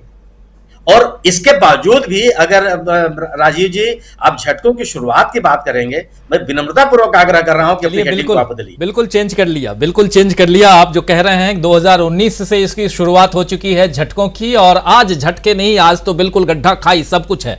और हमारे साथ जुड़ चुके हैं वरिष्ठ पत्रकार अजय शुक्ला जी। अजय जी, आपका स्वागत करता हूं इस कार्यक्रम में। अजय जी, सीधे आपके पास आना चाहता हूं। बहुत कुछ हम हालांकि लिख रहे हैं बीजेपी की राजनीति में झटकों की शुरुआत, जिस पर चर्चा हो रही थी, और लेकिन चर्चा मूल रूप से कर्नाटक और उसके इर्द गिर्द की राजनीति। प्रधानमंत्री नरेंद्र मोदी आज केरल में, और प्रधानमंत्री नरेंद्र मोदी के स्वागत में एक चेहरा आज दिखाई दिया, वो चेहरा था शशि थरूर का। मंच पे भी शशि थरूर नजर आए, ये भी काफी चर्चा में है कि शशि थरूर साहब, और कुछ लोग ये भी कह रहे हैं कि शायद बीजेपी को अपना अगला मुख्यमंत्री का चेहरा मिलने वाला है। खैर, अब कितनी सच्चाई है, कितना दम है, तो आने वाला वक्त बताएगा। लेकिन शशि थरूर साहब, जिनको भी कर्नाटक में होना चाहिए था, वो केरल में अपने संसदीय क्षेत्र में थे, तो शायद ये भी हो सकता है कि एक नई शुरुआत करने आए हैं वंदे भारत की प्रधानमंत्री, तो उनके स्वागत में वो भी खड़े वहां दिखाई दिए, कुछ हो सकता है। तो ये हम चर्चा कर रहे हैं। नीतीश कुमार की पहल की चर्चा भी हम कर रहे हैं, और नीतीश कुमार ने 2 शानदार पहल कल की, 2 नहीं बल्कि 3, कल से लेकर आज तक, कि वो 3 लोगों से मुख्य रूप से उनको अपने खेमे में लाने की कोशिश, जिसमें सफल होते दिखाई दे रहे हैं। एक तरफ ममता बनर्जी, दूसरी तरफ अखिलेश यादव, और तीसरी तरफ केसीआर, जो अभी मुख्यमंत्री हैं तेलंगाना के। तो ये जो 3 नेता हैं, और चौथा जो टारगेट है नीतीश कुमार का, वो है नवीन पटनायक को अपने खेमे में लाने का। अगर ये 4 नेता अपने खेमे में आ जाते हैं, तो शायद इस विपक्षी एकता की मुहिम में एक बहुत मजबूत कड़ी के रूप में, अगर ये जुड़ जाते हैं चारों नेता, तो इसे मजबूत कड़ी के रूप में देखा जा सकता है। एकता की मजबूत कड़ी की बात कर रहा हूं। तो ये कुछ छोटी छोटी चीजें हैं। इसके साथ सत्यपाल मलिक की भी हम बात कर रहे हैं, और सत्यपाल मलिक को लेकर के एक बहुत बड़ी बात हमारे साथी अभी कर रहे थे, प्रशांत टंडन जी, कि शायद सत्यपाल मलिक धीरे धीरे प्रेसिडेंशियल कैंडिडेट के तरफ भी बढ़ते हुए दिखाई दें। और इनकी बात को हमारे ही एक साथी, जो हमारे दर्शक साथी हैं और सेना में रह चुके हैं, रिटायर्ड हैं, शिविंदर बख्शी साहब वो लिख रहे हैं कि प्रशांत जी जो बात कह रहे हैं उस बात को मैं भी उससे इत्तेफाक रखता हूं और मैं भी ऐसा ही सोचता था कि दो चेहरा ऐसा है, एक सत्यपाल मलिक जो एज ए प्रेसिडेंशियल कैंडिडेट और एक चेहरा है कांग्रेस के प्रेसिडेंट के रूप में अभी जो मल्लिकार्जुन खड़गे वो पीएम के रूप में। खैर, तो ये कयास हैं और कयास आगे बढ़ेंगे, उस हिसाब से हम चर्चा भी करेंगे। अब सीधा आपके पास सवालों के साथ कि आप प्रधानमंत्री को जो लोग कर्नाटक के लोग हैं वो खोज रहे हैं, वो मिल नहीं रहे हैं, वो इधर उधर भटकते क्यों नजर आ रहे हैं? अजय शुक्ला जी। देखिए, वो कैसे मिलेंगे? किस जो सारी चीजें हैं, अब तक झूठ बोलते आए हैं इतने समय से, जो कहते आए हैं परिवारवाद के खिलाफ। सबसे ज्यादा परिवारवाद टिकट आप देख लीजिए, कर्नाटक में जितनी टिकट दी गई है सब परिवारवाद के आधार पर दी गई है। इसके बाद में जब कहते हैं भ्रष्टाचार की बात, तो सारी भ्रष्टाचार जो है पूरी तरीके से जैसे गागर में सागर समाया होता है वैसे ही भारतीय जनता पार्टी में वहां भ्रष्टाचार समाया हुआ है। और वही क्या, पूरे हिंदुस्तान में कहीं पर भी पता कर लीजिए, जहां इनकी सरकारें हैं, जहां पर कभी 100 रुपया रिश्वत लगती होगी तो आज 2000 रुपया लगती है। तो यह स्थिति हो गई है। पहले दाल में नमक खाया जाता है, अब नमक में दाल खाई जाती है। तो आप इससे समझ सकते हैं। तो यह स्थिति है भारतीय जनता पार्टी की सरकार की। इसके बाद में अपराधों की बात करते हैं तो सबसे ज्यादा रेप हो रहे हैं, सबसे ज्यादा हत्याएं हो रही हैं, लोगों को चुन चुन कर पिक एंड चूज के आधार पर मारा जा रहा है, जिस तरीके से मॉब लिंचिंग हो रही, जिस तरीके से शिक्षा को चौपट किया है, जिस तरीके से स्वास्थ्य व्यवस्था को चौपट किया है, विकास के नाम पर भ्रष्टाचार की गंगा बही है। और जिस तरीके से अमृत काल की बात करते हैं तो अमृत काल किनके लिए? भ्रष्टाचारियों के लिए, बलात्कारियों के लिए, नफरत फैलाने वालों के लिए, मॉब लिंचिंग करने वालों के लिए, गौ हत्याएं करने वालों के लिए, गौ मांस खाने वालों के लिए। तो साहब इस तरह की स्थितियां हैं। तो किस बात की आप बात करते हैं? जब आप बात करते हैं धर्म की, तो धर्म में आपको ना तो वेद पता है, ना वेदांत पता है, ना उपनिषद पता है। आप एक हनुमान चालीसा, एक छोटी सी, वो भी पूरी सही नहीं पढ़ पाते हैं। उसको पढ़ के अपने आप को समझते हैं कि आप बहुत बड़े सनातन धर्मी हो गए, हिंदू अवलंबी हो गए। तो असल में ये हिंदुत्ववादी है। और हिंदुत्ववादी का मतलब ये नहीं होता कि हिंदू धर्म का ज्ञान, बस हमें कुछ नहीं पता है, हमें तो उसी बात भगवा को दिखाना है, वही एक झूठा सा झंडा दिखाना है। हमें कोई मतलब हिंदू मैथोलॉजी से नहीं है, हमें उस सनातन धर्म से नहीं है, हमें वैदिक ज्ञान नहीं, कुछ नहीं। तो उस तरह की स्थितियां हैं। तो किस बात की आप बात कर रहे हैं? जब आप बात करते हैं लड़कियों की, लड़की बचाओ लड़की पढ़ाओ, तो साहब उनकी पढ़ाई भी आप चौपट करते हैं, कभी हिजाब के नाम पे, कभी किसी नाम पे, कभी कोई। और उसके बाद में आप उन पे हमले कराते हैं, उनकी हत्याएं होती हैं। तो आप उन सबको कौन देखेगा? बलात्कार होते हैं, सरेआम लड़कियां उठा ली जाती हैं। तो ये घटनाएं हो रही हो तब आप किसकी बात करेंगे? जंगल राज आपने दे दिया, नफरत आपने दे दी, भ्रष्टाचार आपने बढ़ा दिया, उसके बाद में जो बाकी चीजें हैं वो सामने ही है। तो आप कहीं से न सुशासन दे पाए, न कोई चीज दे पाए, सिर्फ कहते रहते। परिवारवाद आप सबसे ज्यादा पनपाते ही हैं, वो सबके सामने है। तो ये सारी चीजें जब सामने हो तो क्या कहें? इस कारण से नरेंद्र मोदी बचते बचते दिख रहे हैं, अड़ोस पड़ोस में घूम रहे हैं। वहां जाने में उनकी हालत बिगड़ रही है, और जाएंगे तो फिर वही बोलेंगे, वही दोहराएंगे, वही कहेंगे। तो आप समझिए, जो नफरत फैलाते हैं, दंगे कराते हैं, वही बोलते हैं कि अरे ये आ जाएंगे तो दंगा हो जाएगा, ये आ जाएगा तो ये हो जाएगा। ऑल टाइम हाई, एक शब्द कहीं से सुन लिया होगा, इससे ज्यादा तो आता नहीं है। ऑल टाइम हाई, तो ऑल टाइम हाई बोलने लग जाए। अब साहब इनको बता दे कि कुछ पढ़ वढ़ लिया करो। तो वो नरेंद्र मोदी ने खुद ही कह दिया है किसी इंटरव्यू में किसी को कि मेरे सामने फाइल ले आए अफसर, तो साहब हमने वैसे ही रखे रहने दी। हमने कहा ये फाइलें कौन देखेगा, कौन पढ़ेगा? तो पढ़ना लिखना तो हमारा काम ही नहीं। तो जिसका पढ़ना लिखना काम ही नहीं है तो वो क्या जानेगा? तो इसको लेकर के तमाम सारे मीम चल रहे हैं, तो आप उनको भी समझ सकते हैं। तो जो अपने गोबर से और गौमूत्र से जिनके ज्ञान निकले हैं, उनके बारे में इससे ज्यादा और कुछ नहीं कहा जा सकता। उनकी स्थिति यही है। वो उसी में फंसे हैं। और उनके ज्ञान कहाँ है? व्हाट्सएप यूनिवर्सिटी में है, जो अमित मालवीय चलवाते हैं और वो पूरा प्रसारित होता रहता है और उनके तमाम बैठे नफरती लोग उसे फॉरवर्ड करते रहते हैं। तो साहब ये स्थिति है, उन्हें भी कुछ पता नहीं है, लेकिन बस कह दिया सामने तो बस हो गया। तो वह स्थिति है, और इस स्थिति का ज्ञान हो तो आप उसको भी समझ सकते हैं। मैं सहमत हूं प्रशांत जी की बात से कि कमोबेश अब यही होना है। देखिए, संभव है 2024 में इस देश को एक दलित प्रधानमंत्री मिले और उसका नाम हो मल्लिकार्जुन खड़गे, और संभव है कि एक कोई मलिक साहब जैसा कोई राष्ट्रपति मिले।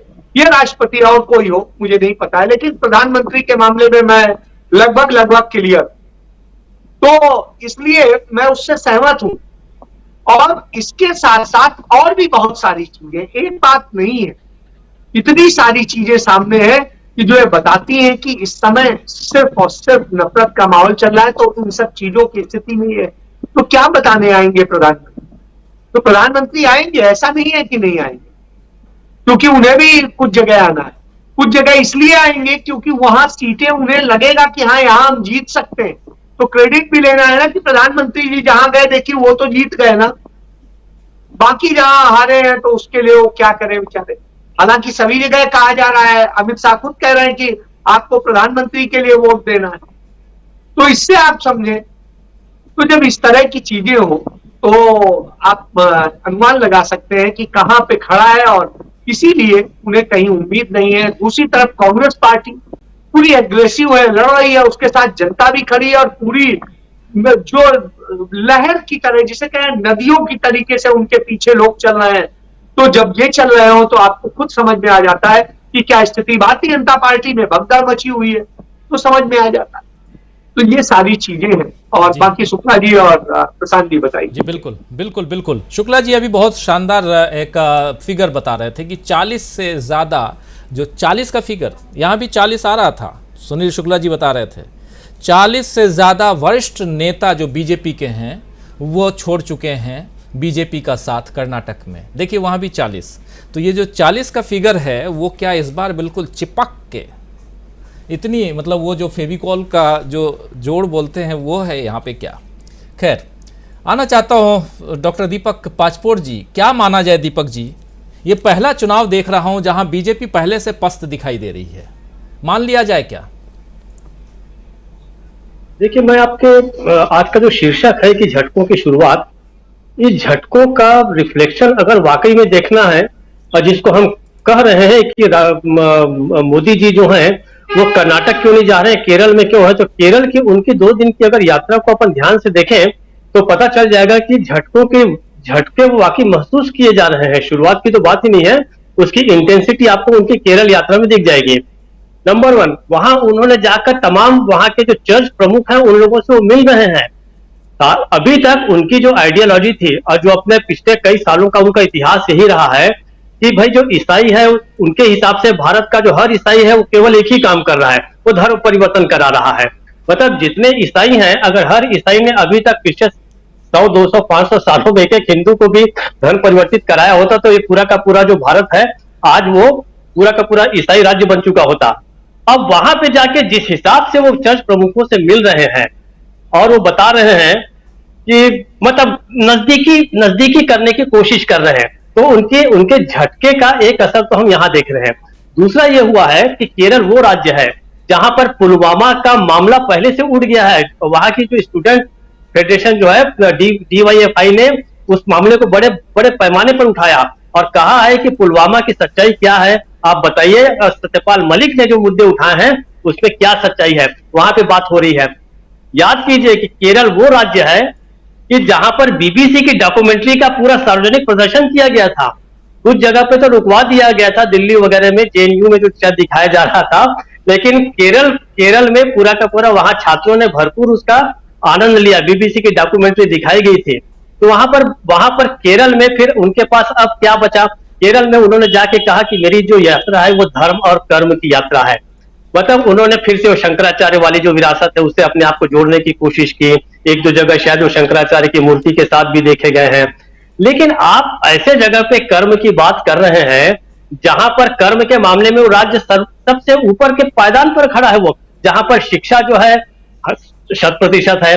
आपके शासित जो राज्य है वहां की शिक्षा का स्तर देखिए, उसके बाद हेल्थ स्टेटस वहां का देखिए, सबसे अच्छी हेल्थ जो है वो वहां पर दी जा रही है। कोरोना के दौरान वहां की एक जो मंत्री थी उन्हें अंतर्राष्ट्रीय स्तर पर ख्याति मिली कि उन्होंने कोरोना मैनेजमेंट को इतने अच्छे तरीके से मैनेज किया गया था।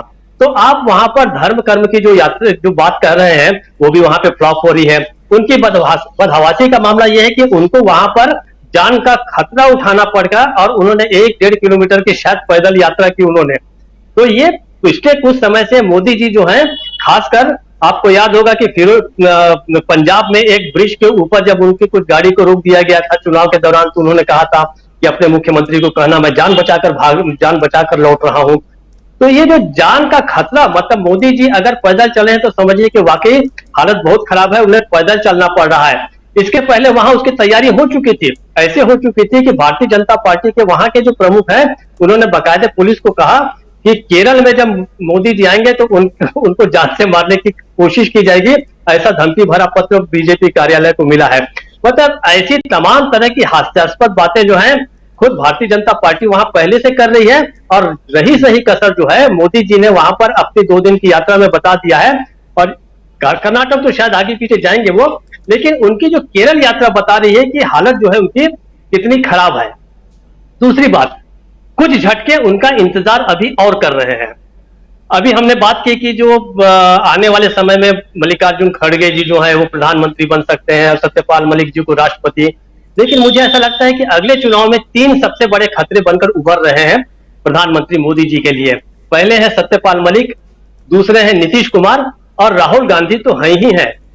तो ये तीनों जो हैं, इसमें सबसे बड़ा जो एंगल आ रहा है वो आ रहा है इन्हीं का, सत्यपाल मलिक का। क्योंकि सत्यपाल मलिक अगर खुलकर, हालांकि उन्होंने कह भी दिया है कि शायद वो राहुल गांधी के को साथ देंगे, इस विपक्षी एकता की मुहिम में वो साथ रहेंगे, और अगर जिस प्रकार से वो कुश्ती खिलाड़ियों के पास जा रहे हैं कल, उसके बाद मुझे ऐसा लगता है कि पूरा का पूरा जो जाटलैंड है वो सत्यपाल मलिक के साथ खड़ा होगा।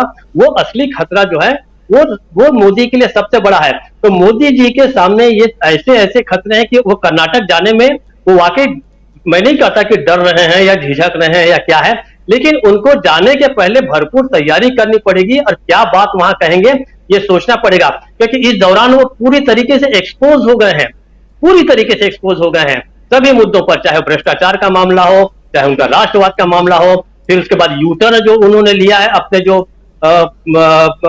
टीपू सुल्तान वाला मामला, जो उनके सांप्रदायिक जो एजेंडा है उससे जो यू टर्न लिया है, उसके कारण भी उन्हें कर्नाटक में अच्छी खासी दिक्कत आएगी। उन्हें दर्शक कितने मिलेंगे, क्या मिलेंगे, वो एक देखने की बात है। तो ये जो झटकों की शुरुआत हो चुकी है, बल्कि ये कहा जाए कि झटकों के बीच ही खड़े हैं वो। जिस तरीके से किसी बस का कंडक्टर बेचारा किसी तरीके से चलती बस में खड़ा होकर टिकट काटता है, अपने आप को गिरने से भी बचा रहा है, वो टिकट भी काट के दे रहा है, वो पैसे भी वापस कर रहा है। तो मोदी जी की हालत लगभग वैसी है कि उन्हें बैठने की भी इजाजत नहीं है, उस चलती बस में ही उन्हें चलना है, झटके खाते हुए उन्हें चलना है।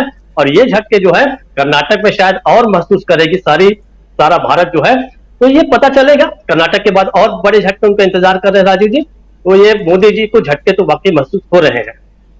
जी, झटके महसूस हो रहे हैं मोदी जी को, और ये बहुत ही महत्वपूर्ण है ये समझना यहाँ पर कि आखिर इन झटकों का असर क्या हो रहा है।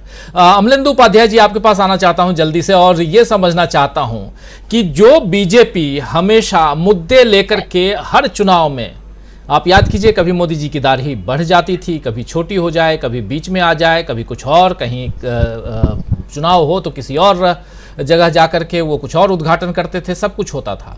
लेकिन अब परिस्थितियां क्या बदली हुई नजर नहीं आ रही हैं? आप देखिए कितने अलग अलग मुद्दे हैं। एक नाम आता है अदानी साहब का, एक नाम आता है पुलवामा का। अदानी का नाम आता है तो वहां भी मोदी जी जुड़ते हैं उनके साथ में, पुलवामा का नाम आता है तो वहां भी सत्यपाल मलिक साहब मोदी जी को जोड़ते हैं और कह रहे हैं आज भी, आज की तारीख में, कि ये देश बहुत गलत आदमी के हाथ में है।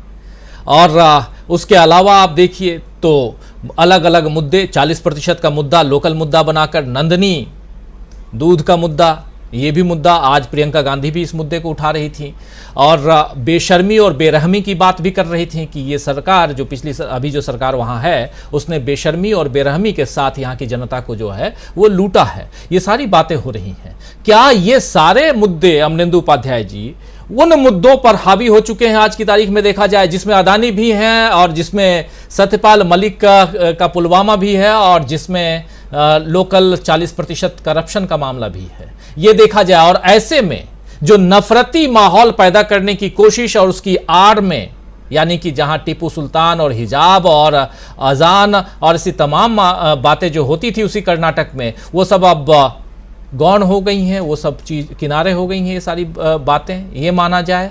अब जनता कर्नाटक की ज़्यादा जागरूक हो गई है, ये माना जाए। जागरूकता की शुरुआत क्या कर्नाटक से हम देखेंगे इस पूरे देश में, जो उत्तर भारत की तरफ आना बहुत ज़रूरी है जिसका। राजीव जी, जनता तो कर्नाटक की पहले भी जागरूक थी, ऐसा नहीं कि पहले जागरूक नहीं थी, लेकिन इनको पहचान नहीं पाई थी, तो इसलिए थोड़ा सा इनको जगह मिल गई थी। और असल में इनके सामने इन्होंने जो फेस सामने रखा था वो येदियुरप्पा का सामने रखा था, तो स्थानीय एक नेता जो है वो किसी पार्टी में जो है पड़ रहा है, तो इसलिए जो थी वो थोड़ी सी जनता वहां के साथ चली गई। कुल मिलाकर जो थी वो स्थिति यही थी। अब जो राजीव जी परिस्थितियां हैं, मुझे लगता है कि ये 40% का मामला जो है कुल मिला के, ये भारतीय जनता पार्टी का मुझे लगता है कि 40वां करा के ना छोड़े। ये 40 जो है वो बड़ी गंभीरता से भारतीय जनता पार्टी के साथ चिपक गया, मतलब जहां जाते हैं वहां 40 का मामला, जहां जाते हैं वहां 40 का मामला। तो अब ये इनका 40वां कैसे होता है, अब ये देखने वाली चीज होगी। तो जनता के हाथ में वो क्या करती है क्या नहीं करती है, हम लोग के हाथ में कुछ भी नहीं है। हम लोग उसमें विश्लेषण करते हैं, वो विश्लेषण कर रहे हैं अपना, जो देख रहे हैं कि जनता का मूड क्या है उसको हम लोग देखते हुए कर रहे हैं। तो कुल मिलाकर राजनीति जो आजकल जो परिस्थितियां हैं उसमें मुझे लगता है कि देखिए भारतीय जनता पार्टी के सामने बहुत ज्यादा दिक्कतें हैं। और वहां देखिए जो इन्होंने टीपू सुल्तान का मामला जो छोड़ा, वो क्यों छोड़ा इन्होंने? असल में वहां संदेश ये गया कि भारतीय जनता पार्टी कन्नड़ अस्मिता के साथ खिलवाड़ कर रही है और इसलिए जो है वो दिक्कतें भारतीय जनता पार्टी के लिए वहां शुरू हो गई। और ये संदेश गया कि टीपू सुल्तान के बहाने भी जो है ये कन्नड़ संस्कृति को मिटाने का काम हो रहा है, इसलिए इनको वहां से जो था वो उससे बैक होना पड़ा। और इस बीच जो नंदनी का काम हो गया उससे भी फिर इनको दिक्कतें पैदा हो गई। कुल मिलाकर जो परिस्थितियां सारी बन रही हैं राजीव जी, इसमें भारतीय जनता पार्टी के लिए दिक्कतें बहुत ज्यादा हैं और स्थानीय मुद्दे जो वो हावी होते जा रहे हैं। और सत्यपाल मलिक जिस तरीके से आगे बढ़ रहे हैं, लगातार इनको घेर रहे हैं। अब आज सत्यपाल मलिक जो है वो राजस्थान गए तो वहां भी इनके लिए एक और काम लगाया है। वहां बोला है कि भारतीय जनता पार्टी वसुंधरा को सामने रख के चुनाव लड़ती है तो जीत पाएगी, वरना हार गएगी। यानी वहां जो इनकी अंदरूनी राजनीति थी भारतीय जनता पार्टी की, उसको भी हवा दिया है सत्यपाल मलिक। तो अभी ऐसे काम करते रहेंगे सत्यपाल मलिक जगह जगह घूम घूम करके। अच्छा, अब नेशनल मीडिया नहीं छाप रहा है, मत छापे। अब स्थानीय स्तर पर जब जा रहे हैं जिले जिले, तो स्थानीय मीडिया तो छाप ही रहा है ना, तो बात तो पहुंच रही है सत्यपाल मलिक की सब जगह। तो ये चीजें दब नहीं पाएंगी भारतीय जनता पार्टी के साथ। कुल मिलाकर के दिक्कत राजीव जी ये है। तो मुझे लगता है भारतीय जनता पार्टी जो गहरे संकट में है, प्रधानमंत्री नरेंद्र मोदी के ऊपर भारतीय जनता पार्टी का भरोसा कम होता जा रहा है और प्रधानमंत्री का भरोसा भारतीय जनता पार्टी पर कम होता जा रहा है। दोनों ही जगह मुझे लगता है ये आपसी संकट पैदा हो रहा है और कर्नाटक के बाद ये भारतीय जनता पार्टी का आपसी संकट जो है ये और ज्यादा बढ़ेगा राजीव जी। मीनू जी, एक खबर और भी आज, 2 जेडीएस के कैंडिडेट जो हैं वो आज अपना नाम वापस ले लिए, वो भी कांग्रेस के समर्थन में। आपने सुना होगा कांग्रेस के समर्थन में जो 2 जनता दल सेकुलर के कैंडिडेट जो हैं और ऐसी जगह से जहां ट्रायंगुलर फाइट हो सकती थी, मैं कर्नाटक की बात कर रहा हूं दोस्तों, और जहां पर ट्रायंगुलर फाइट की उम्मीद थी और कहा जा रहा था कि अगर जेडीएस का कैंडिडेट ज्यादा वोट काट ले तो बीजेपी को फायदा होगा, लेकिन कांग्रेस के हित में जेडीएस का कैंडिडेट जो है वो बैठ जाता है। पार्टी हालांकि निष्कासित कर देती है उस कैंडिडेट को, अपने करना तो पड़ेगा ही, अनुशासनात्मक कार्रवाई है, लेकिन यहां पर भी अगर देखा जाए तो जो विपक्षी दल या ये माना जाए कि जेडीएस के कई नेता भी कांग्रेस के संपर्क में होंगे, तभी तो ऐसा हो रहा है। यानी क्या माना जाए कर्नाटक में इस वक्त जब हम चर्चा कर रहे हैं, कल की बात नहीं लेकिन आज इस वक्त घड़ी में 8:11 शाम का लहर चल रही है कांग्रेस की। जी, जो खबर आपने दी है तो वो तो इसी तरफ इंगित कर रही है, इशारा कर रही है कि लहर चल रही है। अभी तक केवल भाजपा से खबरें आ रही थी कि भाजपा से लोग छोड़ के कांग्रेस की तरफ आ रहे हैं कि भाजपा हार रही है, सरकार दोबारा नहीं बना पाएगी। लेकिन जेडीएस से अगर ये जो आपने बताया, और वो अगर उनको पार्टी ने निष्कासित भी किया है, तो इसका मतलब वो उन्होंने अपनी पार्टी से भागी हुए हैं, वो लोग उन्होंने छोड़ दिया है पार्टी को, और उनको साफ दिखाई दे रहा है कि कांग्रेस की जीत होने वाली है। और जो आपने कैलकुलेशन, जो आपने समीकरण बताया कि अगर जेडीएस और कांग्रेस दोनों लड़ रहे होते तो उससे बीजेपी को फायदा होता उस सीट पे, जो त्रिकोणीय लड़ाई थी। तो उसमें एक के हट जाने से तो जो उसका वोट है वो इधर खिसकेगा। देखिए, जनाधार वाला नेता ही होगा जिसको जेडीएस ने टिकट दिया होगा, तो उसका वोट, इसका मतलब क्या है कि वो अपने वोट भी कांग्रेस की तरफ ले जाएगा अपने साथ साथ। तो इससे जो आप कह रहे हैं, यही बात मेरा कहना है कि जो हम यहाँ दूर बैठे ग्राउंड रिपोर्ट्स के ऊपर भरोसा करके ये कह रहे हैं कि पूर्ण बहुमत की सरकार आ रही है, मुझे लगता है प्रचंड बहुमत की सरकार आ रही है। जो ये धनंजय, जो अमलेंदु जी ने जो चालिया पढ़ने की बात की, तो वो शायद वो सही ना हो जाए। तो ये चीज, ये एक बहुत अच्छी, बहुत, और जो आप कह रहे हैं कि ये कर्नाटक से ही शुरुआत होगी सांप्रदायिकता की राजनीति के खात्मे की। देखिए, उत्तर भारत में हिमाचल संदेश दे चुका है। ये हिमाचल में जनता ने अपने बुनियादी मुद्दों के ऊपर वोट दिया है और कांग्रेस को वो लाए हैं, क्योंकि कांग्रेस और भाजपा की सीधी लड़ाई थी वहां पे। तो उसमें, लेकिन ये दिक्कत ये है कि हिमाचल एक बहुत छोटा राज्य है, पॉपुलेशन वाइज भी और सीट के हिसाब से भी, तो उसकी बात इतनी ज्यादा नहीं हो रही है, या ये समझा जा रहा है कि बहुत ज्यादा इम्पैक्ट नहीं डाल पाएगा।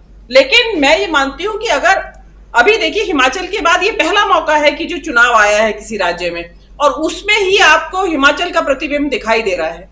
तो ये क्या हम ये नहीं माने कि आगे जो इस पे राज्यों में चुनाव आने वाले हैं, उसमें यही राजनीति, यही जनता का जवाब सामने आएगा, यही माहौल उन चुनावों में छत्तीसगढ़, राजस्थान, मध्य प्रदेश, तेलंगाना में यही माहौल दोबारा से दिखाई देगा कि जनता सांप्रदायिकता की राजनीति को नकारेगी। तो ये चीज, ये एक छोटा सिग्नल नहीं है, ये एक बहुत बड़ा इनका सिग्नल है कि ये सांप्रदायिकता की राजनीति में तो कितनी देर तक आप उसको कढ़ाएंगे, दूध को जल जाएगा आखिर में। तो वो जो इसकी जो है ना मियाद जिसको बोलते हैं, हर चीज की एक्सपायरी आ चुकी है। अब वो ग्रेजुअली कितना टाइम लेगी एक्सपायरी डेट के हिसाब से एक्सपायर होने में, ये जो सांप्रदायिकता की राजनीति, ये तो आपको 2024 में पता चल जाएगा। दूसरी बात, ये टीपू सुल्तान वाली बात जो है, उसमें एक और महत्वपूर्ण तथ्य ये भी है कि टीपू सुल्तान का मुद्दा गायब क्यों किया। इन्होंने क्या किया, जिस तरह की ये फेक हिस्ट्री व्हाट्सएप यूनिवर्सिटी के जरिए चलाते हैं, इसी तरह की फेक हिस्ट्री इन्होंने कर्नाटक में चलाई कि टीपू सुल्तान को गौड़ा ब्रदर्स, कुछ वोकलिगा ब्रदर्स हैं दो, वो वहां के लोकल कोई नेता, वो थे चिफ्टेन जिसको कहते हैं, कि इंग्लिश में ही समझ लीजिए, अभी मुझे हिंदी का वर्ड नहीं याद आ रहा है उसका। तो वो वहां के थे गौड़ा ब्रदर्स, उरी गौड़ा और डंजे गौड़ा, कि उन्होंने मारा था टीपू सुल्तान को। तो वहां जो कर्नाटक में इसका जवाब दिया जनता ने, उन्होंने कहा कि आप गलत हिस्ट्री बता रहे हैं। इवन एक मठ के स्वामी आए आगे, उन्होंने कहा हिस्ट्री को डिस्टॉर्ट मत करिए, ये आप क्या बता रहे हैं। तो इन्हें वो मुद्दा वापस लेना पड़ा। तो अब आप देखेंगे कि जो टीपू सुल्तान कितने सालों से लगातार चल रहा था चर्चा में, और व्हाट्सएप यूनिवर्सिटी की चर्चा में, वो गायब है, क्योंकि हिस्ट्री को जनता ने नकार दिया, मठ के स्वामी ने नकार दिया। तो अब और क्या चाहिए, क्योंकि मठों की भूमिका आपको मालूम ही है कर्नाटक में कितनी महत्वपूर्ण भूमिका रहती है, चुनावी राजनीति में भी और डे टू डे लाइफ में भी, वहां के लोगों की लाइफ में। तो ये चीज तो उनको कदम कदम के ऊपर अपनी एहसास हो रहा है। और शायद ये जो ये वहां पहुंचे हैं मोदी जी, जिसका जिक्र हो रहा है कि वहां ईसाई चर्चों के पादरियों से या उनसे मिल रहे हैं, फादर्स से, ये और या पैदल चले हैं, ये इनफैक्ट तो राजीव जी, मोदी जी भारत जोड़ो यात्रा से प्रतिस्पर्धा कर रहे हैं। आपको ध्यान होगा कि पैदल चल के वो दिखा रहे हैं कि मैं भी चल सकता हूं पैदल। ऐसा नहीं है, कोशिश करूं तो 3500 किलोमीटर भी चल लूंगा। तो अभी मैं 1.5 किलोमीटर से शुरुआत कर रहा हूं। तो वो भी दिखा रहे हैं, वो जानते हैं कि इम्पैक्ट क्या हुआ है पैदल चलने का राहुल गांधी के। तो वो चल के बता रहे हैं कि मैं भी आपसे इसी तरह डायरेक्ट जुड़ना चाहता हूं। थोड़ा सा कंसेशन दे दो मेरी उम्र के हिसाब से, पब्लिक मान जाओ। दूसरी रही पादरियों से मिलने की बात, आपको याद होगा राहुल गांधी वहां एक पादरी से मिले थे, वहां भी मिले वो पादरियों से, कितना बवाल उतारा था इन्होंने, क्यों मिल गए और कैसे मिल गए। राहुल गांधी तो ये कन्वर्जन के समर्थन में है और ये, और अब आप मिल रहे हैं, मतलब आप करे तो राज ढीला, राहुल करे तो कैरेक्टर ढीला। ये एक अजीबोगरीब तरीका है इनका। मतलब आप उन्हीं पादरियों से मिलना चाहिए, राहुल मिले तो भी ठीक है और मोदी मिलते हैं तो भी ठीक है। देश का प्रधानमंत्री सभी कम्युनिटीज का है, कोई भी कम्युनिटीज हो उसमें, चाहे ईसाई हो, चाहे मुस्लिम हो, पारसी हो, जैन हो, बौद्ध हो, कोई हो। खाली हिंदुओं के नेताओं, धर्म गुरुओं से क्यों मिले प्रधानमंत्री, सबसे मिले। तो ये इनकी चल रहा है, और लेकिन समझ में आ गया है, जो ये ईसाई पादरियों से मिलने वाली बात है उसने बहुत अच्छे से समझा दिया है। और हो सकता है इसके जरिए वो थोड़ा बहुत संदेश कर्नाटक के ईसाइयों को भी देना चाहते हो कि भाई हम वहां से, क्योंकि मोदी जी की आदत है जिस राज्य में चुनाव हो रहा हो वहां कुछ नहीं करेंगे, दूसरे राज्य में इनका एक्शन होता है ताकि उसका रिपल इफेक्ट वहां पहुंचे। तो ये इनका हो सकता है एक, लेकिन ये भारत जोड़ो यात्रा की प्रतिस्पर्धा ज्यादा है, ये पैदल चलना और पादरियों से मिलना। आपको भी लगता है धनंजय जी, आपको भी लगता है, क्योंकि 500 मीटर की दूरी, 700 मीटर की दूरी उसी भारत जोड़ो यात्रा के दौरान प्रधानमंत्री नरेंद्र मोदी जी ने दिल्ली में नापी थी, वो भी अपनी कार में बैठ करके हाथ हिलाते हुए। लेकिन आज पैदल चल रहे थे और कुछ दूर चलने के बाद लोग नहीं थे, ऐसी तस्वीर भी आ रही है। जो तस्वीरें हैं, तस्वीरें सब कुछ बयां कर देती हैं, इसलिए यहाँ कुछ बढ़ा चढ़ा के बताने की ज़रूरत है नहीं, सब कुछ सामने है। सोशल मीडिया तो बिल्कुल खजाना है जहाँ सच्चाइयाँ आप सबके सामने रहती हैं। किस रूप में आप देखते हैं, क्या सचमुच धनंजय जी एक प्रतिस्पर्धा है? ये बात समझ में आ गई है कि भारत जोड़ो यात्रा का काट अब नहीं है, और यहाँ पर काटने के लिए आप हिंदू मुस्लिम कुछ भी कर लो, वो सब अब किनारे हो चुका है, और अब विपक्ष मुद्दों के साथ सामने आ रहा है, ये माना जाए। और यहीं से शुरुआत हो रही है क्या इस झटके की, ये भी देखा जाए। धनंजय जी अब जल्दी जल्दी मैं चाहूँगा, क्योंकि अपने पास 10 मिनट का समय है और आप सबके पास आना है। देखिए, वो प्रतिस्पर्धा कर रहे हैं या नहीं कर रहे हैं ये तो मीनू जी बोल चुकी। मुझे लग रहा है वो हज पे निकलने की तैयारी कर रहे हैं और वो मान चुके हैं कि अब हमको जाना होगा। उनका ब्रांड जो है वो चुक गया है, खत्म हो गया है, नहीं काम कर रहा है। ब्रांड की जो बत्ती थी वो बुझ गई, और बुझ गई है। इससे कई सारे उदाहरण मैं दे दूं, जैसे भ्रष्टाचार का उनका बड़ा तेज लाइट जलता था भ्रष्टाचार का। किसके लिए करेंगे मोदी जी भ्रष्टाचार? तो देश को समझ में आ गया कि अडानी के लिए कर रहे हैं भ्रष्टाचार। फिर इनका था कि जो है ये किसानों की आय दुगनी कर देंगे, तो 750 किसानों को मरवा दिया और आय तो दुगनी हुई नहीं, तो वो भी बत्ती बुझ गई। फिर इन्होंने कहा कि देश में जो है ऐसा विश्व गुरु बनाएंगे देश को कि कमाल हो जाएगा, ऐसा देश अब तक हुआ नहीं। वो भी लोगों ने देख लिया क्या क्या हो गया। तो मुझे लग रहा है मोदी जी अब सब चीज से चूक चुके हैं। अब इनको नजर आ गया है कि अब इनके लिए कोई रास्ता नहीं है, नहीं बची है। तो अब जो है कहते हैं ना कि लास्ट समय में आदमी को समझ में आता है कि अरे हमने ये पाप किए, ये गलत काम किए, तो उससे मुक्ति कैसे मिले। तो मोक्ष खोजने के तरीके ढूंढने लगते हैं। हमारे गांव में जो है गौदान कराया जाता है, राम राम बोलने कहा जाता है, पूजा पाठ करवा दिया जाता है, रिश्तेदारों को बुलवाया जाता है कि मौसा जी मिलना चाह रहे हैं, तो वो सारा किया जाता है। मुझे लग रहा है मोदी जी अब वही करने वाले हैं। ये पादरी से गए हैं मिलने के लिए, वो इसीलिए गए हैं। हम तो ये समझ रहे हैं कि अब जो है जामा मस्जिद के बुखारी साहब से मिलाएंगे इस बार दिल्ली आएंगे तो। ये कर्नाटक हार गए, अब आपसे भी मिल ही लेते हैं, क्योंकि हमको लोग नहीं तो इतिहास में कहा जाएगा कि सांप्रदायिक सद्भाव बिगाड़ने वाले यही आदमी पैदा हुआ, इसी ने भारत में सांप्रदायिक सद्भाव बिगाड़ा। अब तक लोग जो है सावरकर को दोषी मानते थे, श्यामा प्रसाद मुखर्जी को दोषी मानते थे, उनसे ज्यादा बड़े हम माने जाएंगे, ये लग रहा है। देखिए क्या है, ये झटके की जो बात है, ये तो 2019 में जब चुनाव जीता और उनसे शिवसेना निकल गई, उनसे जदयू निकल गया, तो उनकी पूर्णाहुति उसी दिन हो गई। तो उनको एहसास हो गया था, मैं उनका मन पढ़ चुका था। पता नहीं देश मन उनका पढ़ पाया कि नहीं पढ़ पाया, लेकिन मैंने मन पढ़ लिया था जिस दिन उद्धव ठाकरे अलग हो गए थे मोदी जी से, और जिस दिन नीतीश कुमार तो पहले भी अलग हुए थे, लेकिन मुझे लग रहा था कि चलो अभी बीजेपी जब तक है तब तक वो चलाएंगे।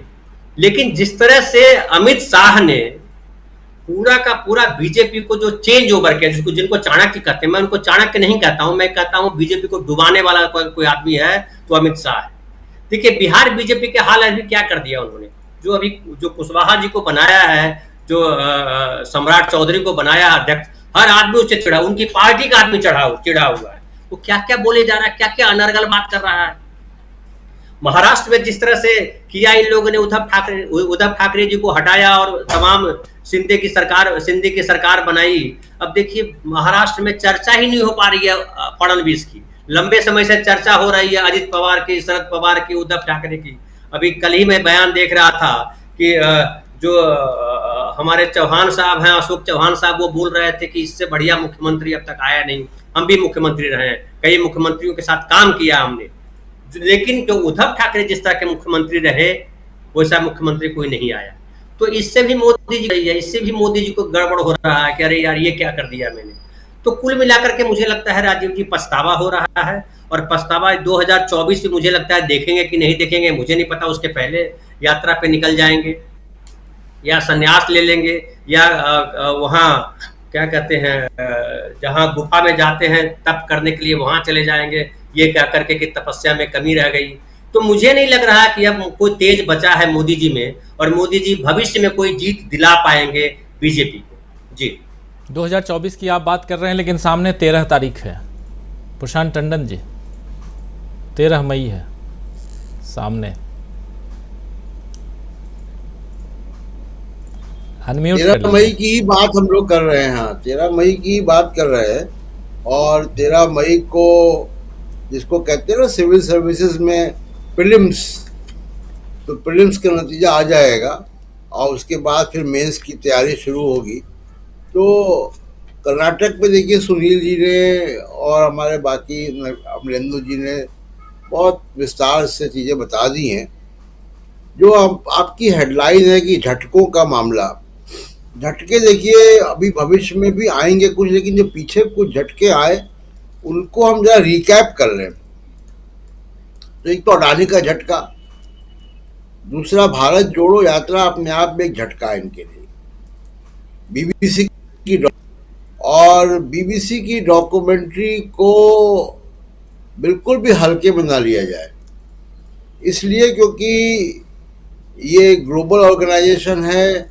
बीबीसी के अंदर जितना हलचल नहीं होगा, बीबीसी के बाहर उतना हलचल है, और उसी का नतीजा है कि आप देखिए कि राहुल गांधी पर अमेरिका से, जर्मनी से, यूरोपियन यूनियन से जो बयान आए जब उनके खिलाफ फैसला आया, तो और विदेश मंत्री तो वो जिनको रेड कार्पेट नहीं दिया गया क्योंकि उन्होंने सीए के पक्ष में बयान दिया था। उसके बाद आप देखिए कि एक बड़ा झटका जो इंटरनेशनल लगा है, क्योंकि मोदी जी की बहुत बड़ी ताकत बाहर से आती रही, विदेशों से। आप 2014 के पहले का भी इनका कैंपेन आप देखिए, तो 2014 के पहले का कैंपेन भी काफ़ी, तब तो खैर वीज़ा नहीं था यूरोपियन यूनियन का और इंग्लैंड का और अमेरिका का, लेकिन वो दूसरे देशों में गए, और जैसे ही उनको वीज़ा मिला, आप देखिए कि 2014 से लेकर 19-20 वाला जो उनका 19 वाला टेन्योर था, तो कितने मतलब शायद ही कोई मतलब वो राष्ट्रपति या प्रधानमंत्री बचा हो जिसको उन्होंने गले से ना लगाया हो जाके, और देश में कम रह रहे थे, विदेशों में ज़्यादा रह रहे थे। लेकिन अब वही मामला जहाँ वो जा रहे थे और गले से लिपट रहे थे, उन्हीं देशों के विदेश मंत्री या प्रधानमंत्रियों के वो बयान आते हैं। मामला हुआ है जो बड़ा झटका लगा है इनकी विदेश नीति को, कि आप G20 के अध्यक्ष होते हुए यूक्रेन पर एक समन्वय नहीं बना पाए 2 बैठकों में, और ये 2 बैठकें जो मेन बैठक होगी उसकी तैयारी के लिए थी। तो ये एक बड़ा झटका विदेश नीति को लेकर है, जो विश्व गुरु वाला पूरा इनका एक बस्ता है। और उसके बाद सतपाल में झटका है कास्ट सेंसस और बिहार रिपोर्ट आएगी जुलाई में, सुप्रीम ने उसको स्टे नहीं किया, तो बिहार का कास्ट सेंसस भी होगा, भारत की राजनीति को बिल्कुल नई दिशा देगा। महाराष्ट्र से, जैसा धर्मेंद्र जी बता, से झटका आ सकता है। तो झटकों की लंबी फेहरिस्त है, छोटे और बड़े झटकों की, और ये झटकों की संख्या बढ़ती जाएगी। तो उससे हो क्या रहा ओवरऑल राजीव जी, कि जो नरेंद्र मोदी या बीजेपी नैरेटिव कंट्रोल करते थे और विपक्ष के पास कोई जवाब नहीं होता था, आज विपक्ष के पाले में ज्यादा मुद्दे हैं जिसका इनके पास नहीं है। ये इस तब्दीली के साथ 2024 की यात्रा पे देश की राजनीति चल रही है राजीव जी।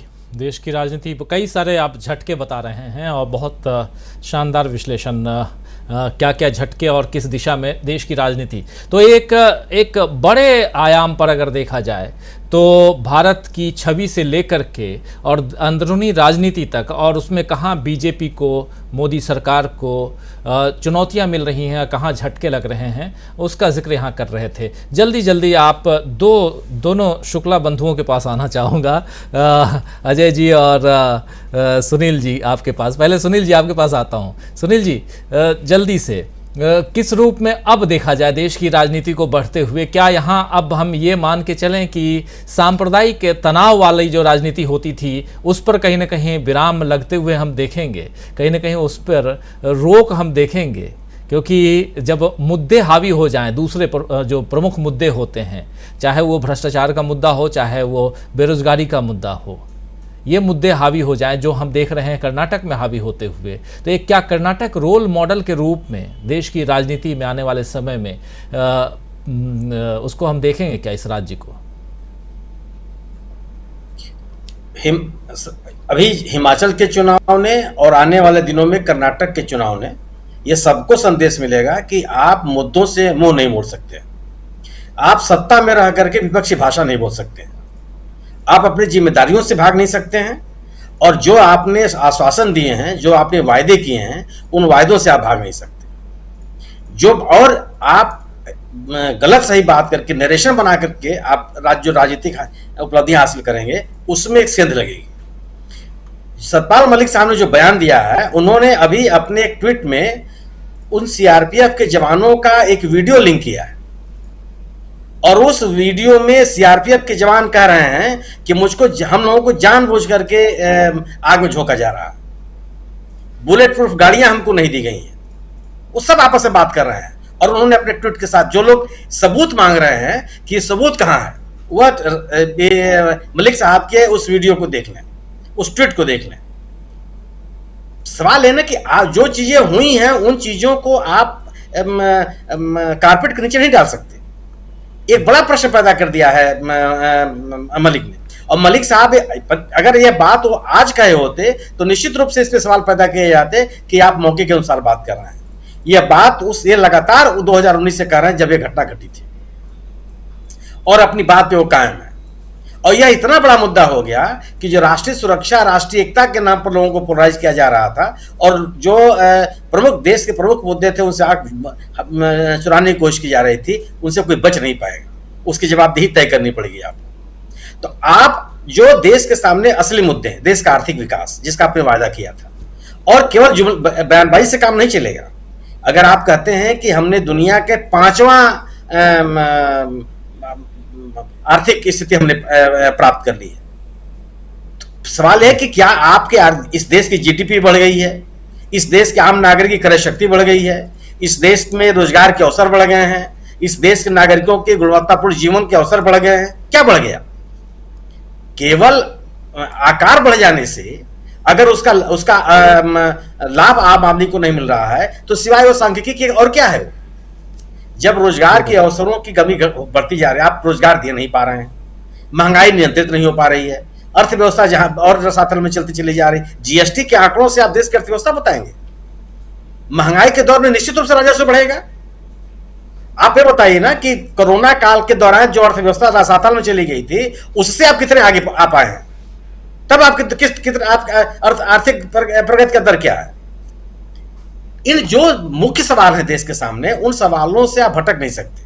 और मैं अभी भी हमेशा से मानता रहा हूं कि 2014 में जब लोगों ने इस पार्टी को सत्ता सौंपी थी, तो नए भारत के निर्माण के लिए सौंपी थी। उन्होंने इन बातों के लिए नहीं सौंपा था कि आप 4% आरक्षण अल्पसंख्यकों का छीन करके आप दे देंगे लिंगायतों को और वकालिगा को। यह किसी के दिमाग में बात नहीं थी। इसलिए मेरा मानना कि आप जो प्रमुख मुद्दे हैं, भ्रष्टाचार के मुद्दे हैं, सभी इन मुद्दों ने भारतीय जनता पार्टी के सामने बड़े सवाल खड़ा कर दिए और उन सवालों का जवाब सत्तारूढ़ दल के पास नहीं है। और यही कारण है कि जिन प्लेटफार्मों पर, जिन जगहों पर इन मुद्दों को जवाब देने की स्थिति आ रही है, तो पार्टी के बड़े नेता वहां से किनारा कर रहे हैं, नई तरह की बातें करने की कोशिश कर रहे हैं जिसपे जनता कान नहीं दे रही। और विपक्षी एकता की आप बात करेंगे, क्या कहा उन्होंने केसीआर साहब ने कम से कम पहली लाइन तो ये कही कि विपक्षी एकता हम चाहते हैं और विपक्षी एकता जरूरी है, और केवल ये कह रहे हैं कि राहुल गांधी को चेहरा न बनाया जाए। कौन बना रहा है? किसने कहा कि राहुल गांधी चेहरा रहे हैं? ये कहा जाए जिस राज्य में जो पार्टी महत्वपूर्ण है वो ताकत से चुनाव लड़ेगी। अगर ममता जी, और मैं मानता हूं कि विपक्षी एकता के क्रम में नीतीश कुमार पहली बार उन नेताओं से मिले हैं जो कांग्रेस के साथ गठबंधन में नहीं है। वह ममता बनर्जी और अखिलेश यादव। अखिलेश जी भी उत्तर प्रदेश में कांग्रेस के साथ गठबंधन में नहीं है। अब तक जिन नेताओं से उनकी मुलाकात होती रही है, चाहे शरद पवार से मिले तो ऑलरेडी पहले से गठबंधन है, बिहार में पहले से गठबंधन है। जो जिन राज्यों में गठबंधन नहीं, वहां उन नेताओं का से मिलना और उन नेताओं का सामने आकर के उस विपक्षी एकता का समर्थन करना इस भारतीय राजनीति की बड़ी उपलब्धि है और सत्तारूढ़ दल के सामने बड़ी चुनौती है। केसीआर साहब का उसी राग में अपनी बात करना, उसका समर्थन करना, यह निश्चित रूप से इस बात को बताता है कि लोग भारतीय जनता पार्टी की राजनीति से ऊब चुके हैं। जिस तरीके से भारतीय जनता पार्टी ने विपक्ष के ऊपर हमले कर रही है, विपक्ष को स्थान और जगह देने के लिए तैयार नहीं है, उसका सामना करने के लिए भी तैयार है, ये एकदम सामने आने के लिए मजबूर है वो। और जन दबाव है। जो लोग भारतीय जनता पार्टी के साथ हैं वो हैं, जो भारतीय जनता पार्टी के साथ नहीं है वो किसी एक दल के साथ नहीं है, वह एकमात्र उस दल के साथ है जो भारतीय जनता पार्टी से लड़ रही है। और यह चुनौती बहुत बड़ी राजनीति भारतीय जनता पार्टी के सामने जो दिखाई पड़ रही है कर्नाटक में कोई बात नहीं कर रहा। आज की अगर जनता दल यस के लोग टूट करके कांग्रेस में चले आते हैं, ये बहुत बड़ा राजनीतिक संदेश है कर्नाटक में, क्योंकि जिन इलाकों में जनता दल हावी है वहां मजबूत स्थिति में, हालांकि कांग्रेस वहां मजबूत है, बीजेपी तीसरे नंबर पर है, लेकिन अगर वहां का भी अगर नेता कांग्रेस की तरफ आ रहे हैं तो ये एक बहुत बड़ा राजनीतिक संदेश है कि भारतीय जनता पार्टी से लड़ने की ताकत कांग्रेस के पास है और कर्नाटक के लोग किसी भी तरह से गठबंधन की सरकार नहीं चाहते हैं, वह एक पूर्ण बहुमत की सरकार चाहते हैं और मुझे लगता है कि वह परिणाम सामने आएगा। जी अजय शुक्ला जी, क्या एक जबरदस्त चुनौती का सामना इस वक्त प्रधानमंत्री नरेंद्र मोदी कर रहे हैं? जिस मोदी जी के जयकारे और चारों तरफ उनकी बातें जो होती थीं, अब कहीं न कहीं वो अगर कर्नाटक के इस चुनाव पूरे प्रक्रिया को देखा जाए, प्रचार को देखा जाए, उसमें जिस प्रकार वो डाउन है, तो ये माना जाए कि कहीं न कहीं अब बीजेपी के लिए भी सोचने का वक्त है। स्वाभाविक सी बात है, प्रधानमंत्री के लिए, भारतीय जनता पार्टी के लिए, उनके लोगों के लिए ये चुनौती का वक्त है, उनके लिए सोचने का वक्त है कि आखिर उनकी नीतियों ने किस तरीके से क्या नुकसान किया और किस तरीके से जनता उन्हें नकारने लगी है। जहां एक वक्त होता था कि एक भी शब्द आप कह दो प्रधानमंत्री के लिए या कोई भी सोशल मीडिया पे लिख दो तो कैसे लोग लड़ने लगते थे और क्या होता था। आज स्थिति है, मैं आपको बताऊं कि तमाम सारे अफसरान के आजकल फोन आ रहे हैं कि भाई साहब इतने तारीख को मन की बात है और उसके लिए थोड़ा सा आपसे रिक्वेस्ट थी कि आप ये, तो आप ये समझिए कि मन की बात के लिए बड़े बड़े अफसरान के फोन आ रहे हैं कि हाँ साहब आइए आइए आइए आइए, पता नहीं क्या दिखाना चाहते हैं। मन की बात हम इतने समय से सुनते ही आ रहे हैं, क्या हो रहा है। तो इस तरह की स्थितियां हैं, तमाम राजभवन उसको आयोजित कर रहे हैं, तमाम जगह ये हो रहा है, तो जिस तरीके से किया जा रहा है उसे एक बिग इवेंट बना करके क्या एक प्रस्तुत एक असल में उसे एक चुनाव का इवेंट बनाना है, सारी चीजें करती हैं, सारी सरकारों को डायरेक्शन हो गए, तो ये स्थिति है। बाकी दूरदर्शन और आकाशवाणी की तो बात ही मत करिए। उसके अलावा जो प्राइवेट चैनल है और सारे हैं मीडिया हैं, उनकी स्थिति है कि वो रेंगते हुए उस तरह से दिखाई देते हैं, यदि वो चरण चुम्बन ना करें तो उस स्थिति में शायद प्रधानमंत्री, तो अब आप समझ सकते हैं। तो जब वो कहते हैं कि मैं प्रचार के बूते नहीं हूं, मैं इसके बूते नहीं हूं, तब दिखाई देता है वो बगैर प्रचार के जीवित नहीं रह सकते हैं। वो अपने आप को रोड पे चलते हुए ऐसे दिखा रहे थे कि साहब पता नहीं कौन सा क्या कर रहे हैं, जबकि अकेले ही चल रहे थे, कोई वो उनके साथ में बस उनके सुरक्षा वाले थे। तो अपने अलावा और तो वो तस्वीर बर्दाश्त नहीं करते हैं किसी की, तो ये भी है। और वो इसको लेके जानते हैं कि कैसे कैमरे को फेस करना है, कैसे फोटोजेनिक बनना है, ये सारी चीजें इसकी ट्रेनिंग वो रेगुलर लेते रहते हैं और करते रहते हैं। तो ये चीजें ये अपने आप में दिखाता है कि आदमी जब फ्रस्ट्रेट हो जाता है तब इस तरह की हरकतें करता है और इस तरह की स्थितियों में आता है। तो आज मुझे लगता है कि वो फ्रस्ट्रेट हो गए हैं और उन्हें समझ में आने लगा है कि इसी तरह से रहा तो आते आते वो यदि कोई और पुलवामा जैसा कोई और ड्रामा न क्रिएट कर दिया तो 2024 में वो खत्म है। इसलिए वो इस तरह की हरकतें करते हैं और ये हरकतें उन्हें कहीं का नहीं छोड़ेंगी। इसीलिए दूसरी पार्टियों में कोशिश करते हैं कि कैसे तोड़फोड़ हो, कैसे उनमें आपस में लड़ाई हो, कुछ चीजें हो, उसके पूरे प्रयास करते रहते हैं और ये प्रयास उनकी अपनी एक महती जिम्मेदारी जैसा दिखता है। जी बिल्कुल।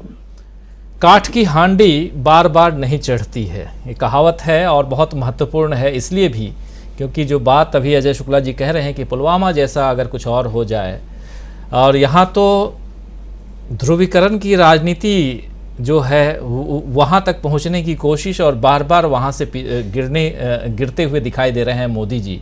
क्योंकि अगर आप ध्रुवीकरण सिर्फ हिंदू मुसलमान के बीच नहीं, ईसाइयों की बात भी हो रही है और आप जा रहे हैं दक्षिण भारत में और उन पादरियों से मिल रहे हैं, उन फादर्स से मिल रहे हैं जहाँ राहुल गांधी पहले जाते थे, तो अभी मीनू जी बता ही रही थी कि क्या क्या नहीं कहा, तो एक मजबूरी हो गई है। तो ये बात अब बीजेपी को भी समझ में आ रही है कि कितनी मुसीबतों से का सामना बीजेपी इस वक्त कर रही है और बहुत लंबी फहरिस्त अभी रखी थी लिस्ट प्रशांत टंडन जी ने कि क्या क्या चल रहा है देश में और देश के बाहर, ये सारी चीज़ें, और क्यों इस वक्त कांग्रेस का हाथ मजबूत है और क्यों जेडीएस के 2 उम्मीदवार बिना अपनी पार्टी को बताए, हो सकता है अंदर खाने पार्टी को भी पता हो, बताए हुए कांग्रेस के समर्थन में अपनी उम्मीदवारी वापस ले लेते हैं। ये सब कर्नाटक में इस चुनाव के दौरान चल रहा है। दोस्तों बहुत शुक्रिया आप लोगों को और बहुत धन्यवाद देना चाहता हूं अजय शुक्ला जी आपको, दीपक पाचपुर जी आपको, सुनील शुक्ला जी, मीनू जैन जी, धनंजय जी, प्रशांत जी और